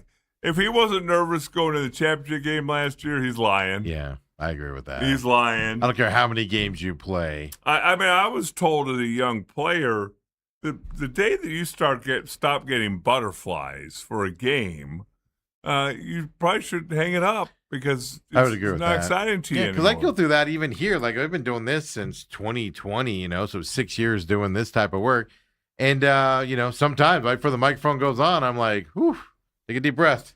Let's go. Not that I'm nervous, but you're like, all right, what do we got on slate? How's it going to go? You're running through all that through your mind. It just happens. Right. It just happens going out there as well. But Carson Beck said that. LaFleur today. And then, like I said, I don't care what you say. It's weird to me. It's weird. So stupid. Carson Beck isn't announced by the head coach, but Love not playing tomorrow night is announced by the head coach. It's weird, man. That doesn't happen. Doesn't happen. Yes, it does. And what was the thought process where LaFleur needed an extra day 2 days ago to decide who was starting quarterback? Make sure he could throw that quick out, Steve. Make sure the ball came out on time. Yeah, did they go to practice on Tuesday and he went, you know what? Beck practiced well today. He deserves to start. What? I would imagine that he had planned on him starting. Just couldn't announce it on Tuesday? Yeah, who cares? He wanted the Panthers to guess. Who cares? He didn't want the Panthers to scheme for Carson Beck. It's not like you're rolling around in your big, oversized king bed at night going, oh my God, who's going to start for the Oh my God, you've been in my room with my giant bed? Ethan told me, yeah. Did he tell you about the people that fanned me throughout the night with the big palm trees? And every once in a while I go, great, and they toss one my way. All I know is that the odd thing about this whole week is that they're practicing full pads today. Yeah, and then on a plane. So that means that's telling me that the top 30 guys are not playing tomorrow. I'm not surprised Love's not playing. Let's put it that way. Right. But you do want to see, because this game's treated differently. Even though you go into camp early, you have one extra preseason game these days, right? Yes. And even back then, you had an extra one. Like it was 5 before when there was 4. Yes. So this one's treated differently every time, and you normally don't get those guys playing, which means it's going to be Carson Beck, and then Slovis will be, the guy that gets into this game later on in the game and stuff like that. I'm not surprised Love's not playing in this. Do I want to see Love in the preseason? Yes. Do you want to see Marv in the preseason? Hell yes. But next game's okay. For a quarter or first quarter, or several snaps, stuff like that. Because you want to see those guys out there get into the rhythm and stuff like that. I do find it interesting because I'm afraid LaFleur, I've said it multiple times, he's a player's coach. And I'm afraid he's going to go toward the soft end of coaching. Kind of like Cliff Kingsbury. Or, dare I say this, his old coach over there at the Rams, Sean McVay, nobody plays in the preseason for the Rams. They don't even suit up. None of that stuff. And it's successful for the Rams. It doesn't work out for the Cardinals. And I was worried that he's going to be on that softer side and be more like Cliff Kingsbury than like a Jonathan. Well, Jonathan Gannon was pretty soft on him too and that and stuff. But practicing full pads today tells me maybe he's going to pick and choose when he's soft on him. And I like that aspect of it. I like that aspect. I'm just trying to figure it out the day before. Like I could fully understand a full pad practice yesterday. Yeah. Well, let me ask you this, since I agree with you, it's confounding. I mean, there's going to be no work for the starters tomorrow in Ohio. And again, maybe that's it because they are just definitely not going to play. So they're going to be off all day tomorrow, all day Friday because you come back really late and then probably practice Saturday. So in that sense, it does make sense. But yet you still got guys who are going to play tomorrow night. That are hitting today. Who are in full pads today. Yeah, but isn't the thought process there? Get them ready for the game. And these are guys, let's face it, the guys playing tomorrow night, Dale, I know you make fun of me for saying this. The guys playing tomorrow night are guys, most of them are probably not making this team. Same thing with Carolina. Most of them are probably those fringe guys. A few will get into it for special teams, but most of them will not. So don't do that hard practice. See what they're made of. See if somebody can impress you a little bit, with their tenacity. Yeah, but don't not whining about it again, and stuff like that. Here's my thought process, Steve, because I've coached guys like this. I've played with guys like this. they're just not practice players. They kind of go through the motions and practice, and then all of a sudden the lights come on, and they turn it up a notch. Yeah. Don't you want to see the bottom 40 guys, of which you have to keep a few of them? Mm-hmm. Don't you want to see them at their best? Are you saying hitting this morning is not going to have them at their best tomorrow? No, first game? If this was week 12, I'd agree with you. No, well, when's the last time any college or NFL team has ever hit the day before a game? You just don't do it. Doesn't happen. But that's why I'm confounded by this. That's right. That's why it's confusing. Unless they just know these 40 guys suck. Well, that's what I'm getting at. Is just another opportunity for these guys to prove themselves, kind of a deal. And it's not just a baby walkthrough. Like maybe let's say there's 20 guys that are going to play tomorrow night that they're looking at going, okay, these guys could be special teamers. We might be able to find spots for them or what. 20 is probably too high, but let's just throw out a 20 number. And they go, but doing a shells walkthrough isn't going to tell us anything. Let's have them hit the day before. Then they get into the game on top of it. Because like you said, they're in the best shape they're going to be in. Now, a lot of them are dinged up already with the hitting and stuff. But they're in the best shape that they're going to be in all season. So they can handle today, getting on a plane, hitting tomorrow night and stuff like that. Maybe it's a way to see who can step up in that position and maybe make this team. I mean, there's guys like BJ Ojularo. He's questionable to make this team. Do you see him tomorrow night? Well, I think you can see anybody who's questionable. But Robinson's playing for his spot with injuries and stuff like that. Are we going to see him more in this preseason coming up? Here's the other thing I gotta be thinking in my mind. Okay, if you're going full pass today, maybe it is going to be the majority of the ones and guys who've made the team to get a crisp, hard-hitting practice in. And some of those guys who are going to be playing tomorrow night are not involved as much today. Because again, that could be too, because we don't know the whole team's doing it. You're right. Right. And again, maybe it's 2 series for the ones and 1 series for the twos. Because when they come back, it's the red and white scrimmage on Sunday, I believe.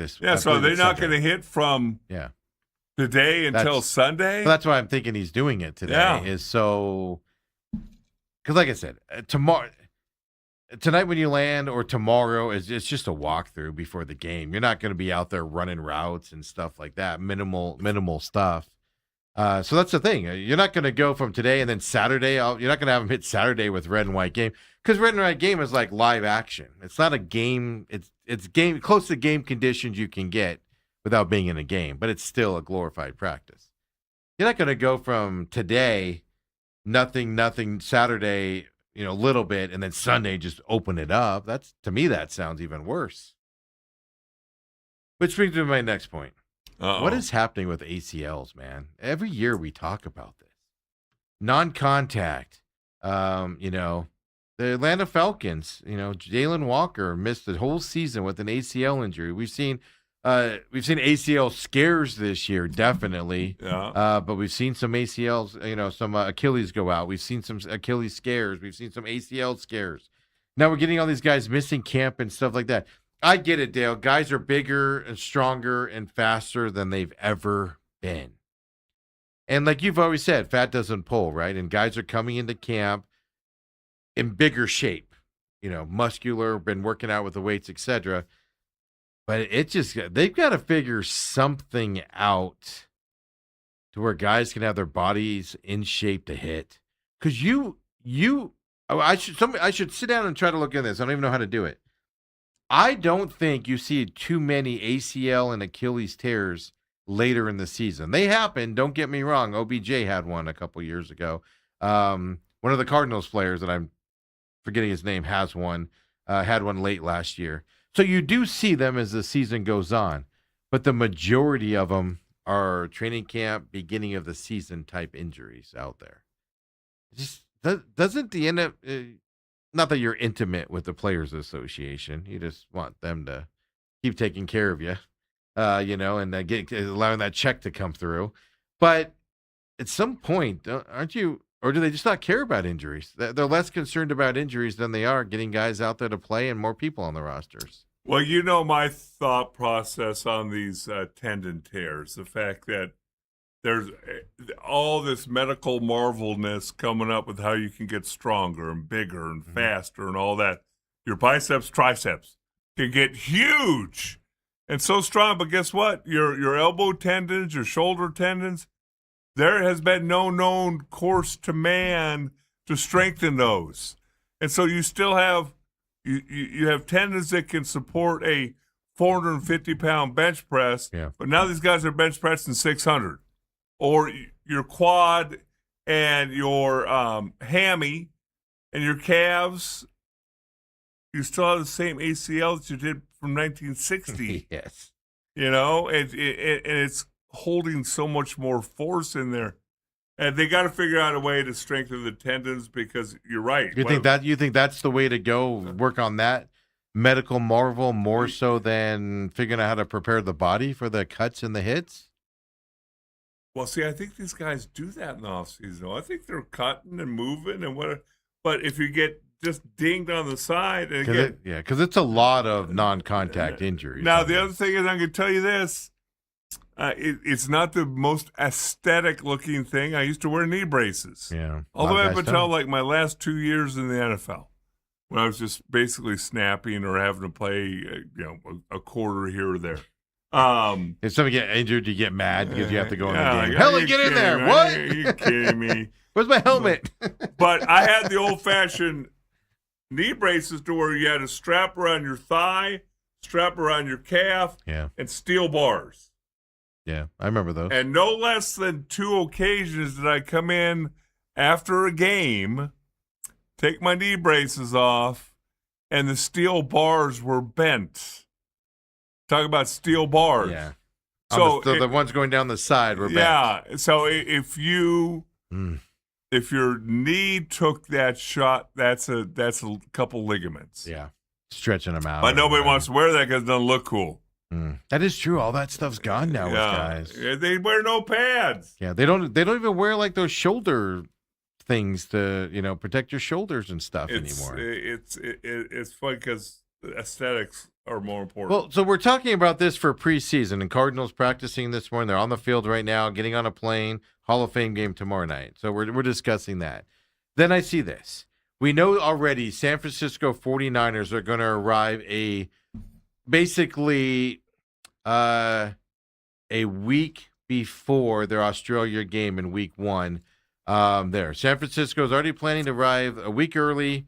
Players, coaches can adjust to the time difference.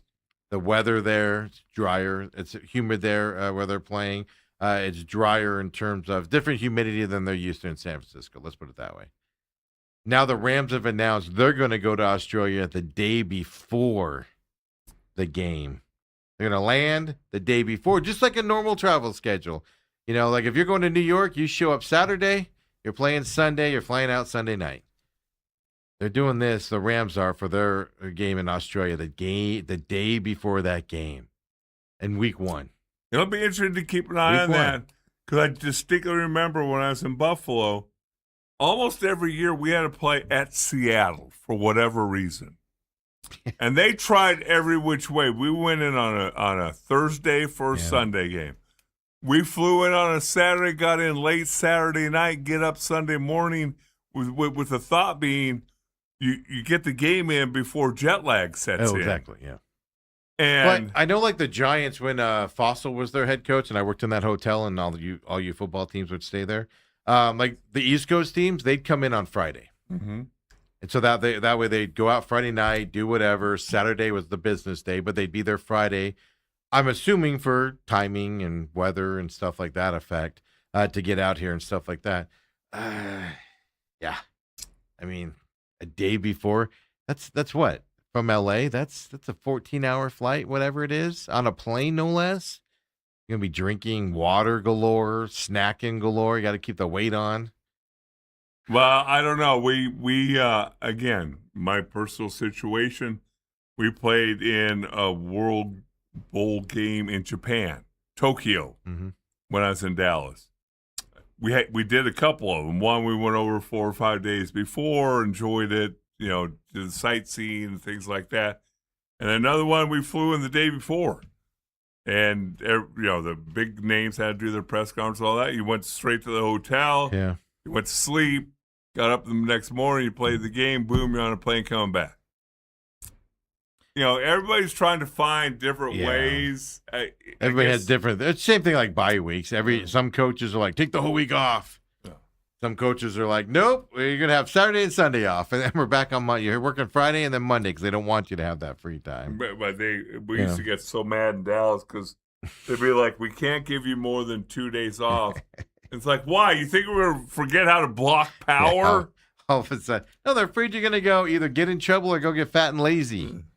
You're on the couch eating bonbons all week and everything like that. So it is something to watch. Now, the problem is it's week one. The other thing that surprises me about this, Dale, is you're going to Australia for the first time. You would think there'd be press conferences throughout the week. You think there'd be events the players would have to go to kind of drum up interest and get the NFL kind of, I want to watch the NFL because they were here all season. Well, obviously there's no plans on that if the Rams are showing up a day before.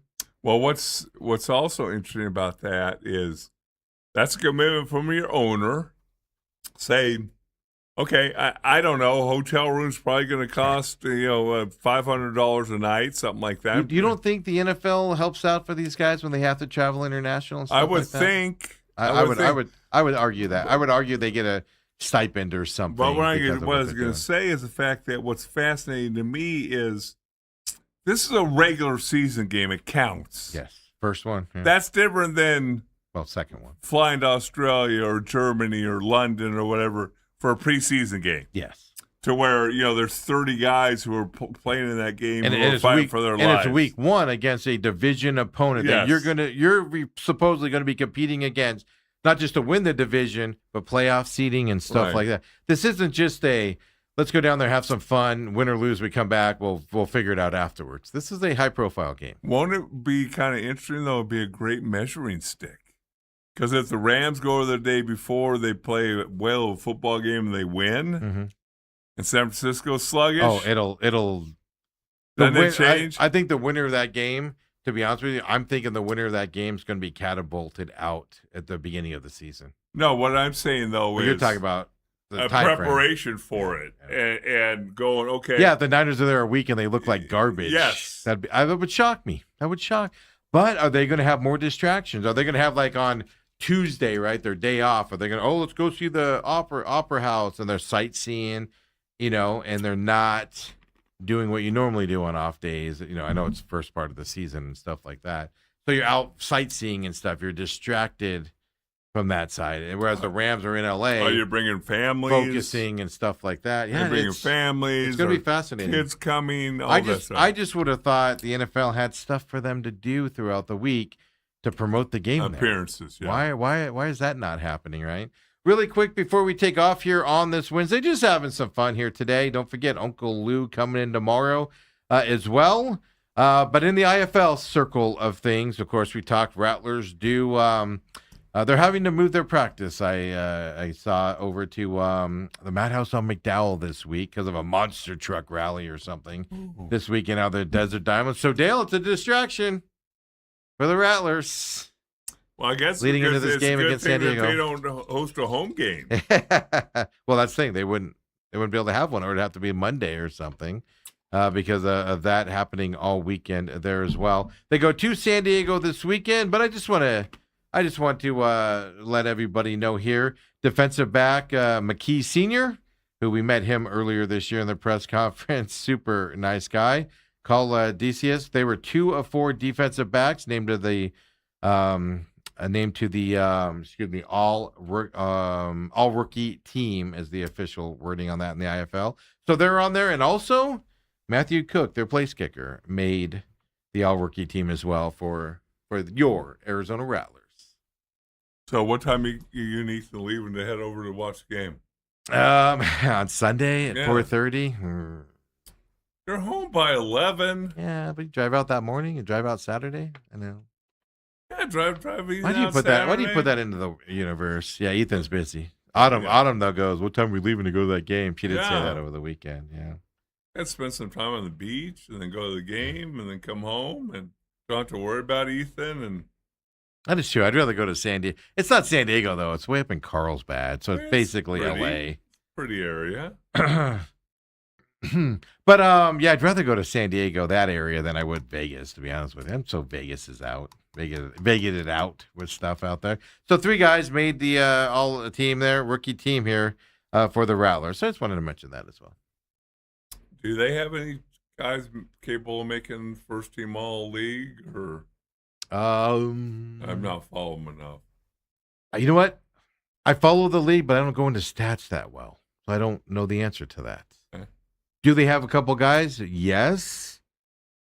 Probably, like Arnold Bruce, the 4th.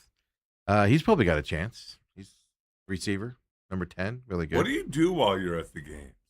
I chart the games, watch, but I know game stats. I don't know. I don't chart and pay attention to the Green Bay Blizzards stats and stuff like that. I know their quarterback's really good. I know they have a couple really good receivers, but I'm not sitting there going, "Oh, he threw for 7,000 yards." I'm not. No, that space is reserved for NFL talk, not for that. All right. So tomorrow, all day long, Larry Fitzgerald, Arizona Cardinals. Even though Larry, well, Friday would be more. Saturday. Yeah, it'd be more Friday for Larry and stuff like that. Those stories that Bruce told us yesterday were great. I'm gonna cut those out a little bit and put those up as shorts so people can see all of those stories out there that Bruce Cooper told us yesterday about the man, the myth, the legend, Larry Fitzgerald. The thing, okay, and this is going to sound bad, and I totally don't mean it to, but his dad, he was known as a stickler. Let's put it that way. Larry's the salt of the earth. Larry's raised his kids to be salt of the earth out there. And it is amazing how the dichotomy, splits through. I'm not saying his dad was a bad person. It's just he let his opinions be known and stuff like. Whereas Larry's just quiet, wants to be kind of in the background and stuff. Larry's kids are that way. Like, when was the last time you heard his kid who's going to Notre Dame this year from Brophy? When was the last time if he came in here right now and started talking, you wouldn't know who he was? Well, I would, because I'm intelligent. You've seen him talk publicly? Oh, you probably get phone calls from him. Maybe not. That's my point. Yeah, I don't think I've ever seen him speak publicly. So you wouldn't recognize it. It's just that's the type of guy, Larry Fitzgerald is, with the way he's raised as kids and all of that stuff and and everything. It's just fantastic, man. If Cardinals finally get somebody in, like we have Kurt Warner got in, he was here obviously for a few years, but this is our guy. Ethan was looking at the list of here's why I'm talking about this. Ethan was looking at the list of Cardinals in the Hall of Fame, and he's like, "Who's Dick Night Train? Whatever. Who's this guy?" That's your buddy Dobson. They're all from the Chicago era of the Cardinals, unless it's Pat Tillman, and he's in for other reasons. We got that Aeneas Williams. Aeneas Williams was my time frame, but Ethan wouldn't know who Aeneas Williams is. But that's what I'm saying. It's Ethan literally is like asking me these names of these people, and then he looks it up, and he's like, "Oh, he played for the Chicago Bears in 1919." Dan Deerdorf. Dan Deerdorf, was he in the league when you made it in, or was he already gone? He was late 70s. Yeah, I couldn't remember if he made it into the 80s. Or he might not. have been 80, 81. Early on.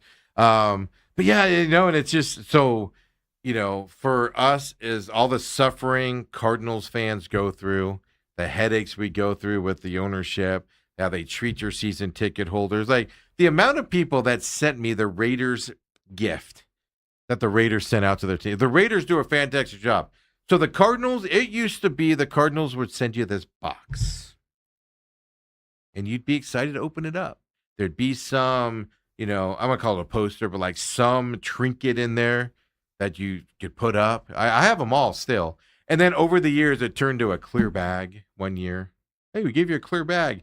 Like I tell the famous story where it was Vanden Bosch, David Boston, Jake Plummer, and I forget the fourth jersey you could get, out there. But it wasn't somebody that, ended up, going to the Hall of Fame or nothing. And I went David Boston because I was like, David Boston's the one that could be a legend for the Cardinals after his rookie year, Dale. And then I signed up for that one. Then he goes and shows up to camp with giant, couldn't get his arms in front of him, and nipple rings and all of that stuff. And I'm like, I've made a horrible mistake. That's the stuff they used to do. Now, I think they kick you in the balls when they send you your tickets online. I think that's what the Cardinals do too. Make sure your card works. And it's just, I know somebody that has Sun season tickets, and they have seats really close to the floor. They got a jacket. Now, the jacket was ugly. I wouldn't wear it. Right. But they got a nice jacket from the Phoenix Suns with their tickets renewals. It's a thought. Exactly. Like, even if it's a stupid... I remember one time the Cardinals gave me this wood thing, and it was like Arizona Cardinals made out of wood, and it was like... It looked like it was made in China. Just cheesy little thing. But I appreciated the gesture. Like, oh, this is cool. Like, I can put this up someplace, or, it's just nice to have. It's like you said, it's the gesture. Right. And now you get nothing. Nothing from them. Not even here's a brochure for a free new Cardinals hat for you this year. And go get a hat at our team shop. And the price keeps going up. And it raises it. They take your benefits away. Remember, I had all these benefits a few years ago, all gone now. You're lucky to get in the stadium anymore with how many times they have to check your ticket and make sure you belong there, and and everything. And it's just like literally they did the draft, and then they did the draft. The schedule release came out. And I got an email from the Cardinals. Your tickets are live in your app. Thanks, guys. Thank you. You're telling me since you don't have that gift card anymore, that if you ever invite Brooke or I to a game yourself again, you're not going to hand me a card and say, "Hey, eat before you show up." I'll tell you this: if you guys show up, I'll buy you a box of nachos. Which doesn't sound like it's a good thing. Like, I know. Like you're not about telling you folks, I'll buy you guys a box of nachos. It might be the best deal going there. It's by far. It's way, I shouldn't even say that, but it's way underpriced for what you get. Oh. It's way underpriced. $20. Where can you eat a giant box of pizza box nachos for whatever it is, $22 or $20 or whatever? You can't. Now, they skimped on the toppings last year. Before it was like a lot of turkey or a lot of prime rib and a lot of cheese. And last year it was like, you want double meat? And then they charge you more. And I'm like, why don't you just give me a normal amount of meat instead of a normal amount of single meat? Yes, exactly. So they did start to skimp on that side of it. But the amount of people that tagged me yesterday with the Raiders, they had Raiders playing cards in there. It's this fancy box you open up. Cardinals used to do that stuff. They haven't done it in years. And it just goes to the side of it of the Cardinals just don't care. He's cashing a $400 million check from the networks that covers all of his expenses. They don't care if you show up or not. Yep. Bottom line, folks. And that's just another entity from that side. So, and it's sad to see, Dale. The Suns, these people, like I said, it's an ugly jacket in my opinion. I wouldn't wear this jacket. But you could tell the Suns put some thought into this Suns jacket. I'll have to see if I get a picture of it and I show you guys it. It's not bad. It's just something I wouldn't wear. And it's the thought. If I got that jacket, sure, it would hang in my closet for 100 years and Autumn would probably wear it, type of a thing. But it's like you said, it's just we're spending thousands of dollars with you. You're not taking advantage of it. Whereas with the Cardinals, you just feel like I said, I'm pretty sure the tickets went live and they kicked me in the nuts. And another quick example, the Raiders know we got to go. Me and John Giesick in Vegas later this month. Ooh. Raiders invited all former alumni. What years did you play with the Raiders? Did I not get that email? What years? Well, let me ask you this. What year did you play for the Raiders? Well, they paid me for a year to not play. I was injured that year, folks. I know. But they're putting us up. You and I have played the same amount of games for the Raiders. I'm just going to point that out. Well, I did a couple preseason games. Let me guess here. On the Vegas Strip, they're either putting you up at the Wynn or the one with the fountains. No, it's the. I can come up with it, but it's a nicer hotel. Yes, nicer hotel. You're not staying at MGM Grand or Luxor. a welcome party. I think it's Thursday. Welcome party Thursday night. Food, drinks, all that stuff. Game on Friday. Ticket in the suite. Some activities and festivities there. Wait, the game's Friday? I think it's Friday. Really? That must be a holiday game, or it's a preseason game. Oh, preseason. Okay. Oh, yeah. Well, it's the last preseason game. Yeah. And then Saturday, if you want to hang around for Saturday night, they a suite at the Aces WNBA game, and then come on Sunday. And Mark Davis owns the Aces, so. But just the thought of that. Yeah. Well, you talk about Baltimore all the time. You played what, 4 games with Baltimore? Yeah, 3, and they send you stuff every year. Yes. And you always take it to John's house when I'm the Ravens fan. I don't understand that. And then I'm getting my shot in there early for this year's gifts, folks. And and they send you stuff. You can go to a Ravens game. Like I've talked to you about that. Like I'll pay for your plane ticket. Let's go to a Ravens game. Right. And stuff like that. They do all that stuff, and then the Cardinals. Cowboys don't do that. No, Cowboys got really stingy. I just remember 3 years ago what you went through for you and your family to go back to that one game, and even the alumni, and they were like one guest, right? And some of the players needed more than one guest because they can't get around, and we told that story before. But yeah, these teams are changing, and they don't care. Let's put it that way, and it's sad. So it's good to see. The Raiders, and look, the Raiders don't need to do that. Most of their season tickets are casinos. Yes. Who are giving the tickets away to high rollers and stuff like that. The Raiders don't need to treat their people like that, and they're doing it. Right. And the Cardinals. And it's costing Mark Davis money, and he's one of the more cash-poor owners in the National Football League. And I don't know if that's the case anymore. I put him definitely between 16 and 30. Yeah, but I mean, he's second half, but he's not like he was before where he couldn't sign big-name guy. He got rid of Khalil Mack because he couldn't afford his signing bonus amount. So he traded him to, what was it, the Bears? Only because he couldn't afford the $60 million or whatever guaranteed money, because you have to put that into an escrow account. Right. And he couldn't afford that. This was before they moved into the Vegas Stadium. They couldn't afford that amount. So he traded him instead of signing him, let a face of that franchise go away because of that. He's not in that position anymore. Let's put it that way. Folks, Wednesday edition is done here as well. Appreciate you joining us. Share us with your friends. We're going to be on demand here shortly as well. Robert says, isn't that like an 18-hour flight? Of course, meaning Australia. Yes. From LA? Yes. It's long as well. I think it's longer than that. Robert says the chocolate chip cookie. Yeah, I love it. I love it on that level. Dale, I'll buy you a box of nachos and a chocolate chip cookie for you guys. Go ahead. If you come to a game. Because last year I invited you multiple times. It's like my house. You just don't want to show up for it. You and Brooke, look at the schedule and you tell me what game you want to go to. And let me know. 2 tickets for you. I knew he was going to do that. Folks, he sent Brooke to the hospital to avoid SummerSlam. What do you think he's going to do for Cardinals? For Dale Hellestrae, I'm Stephen McCollum. See you tomorrow, everybody.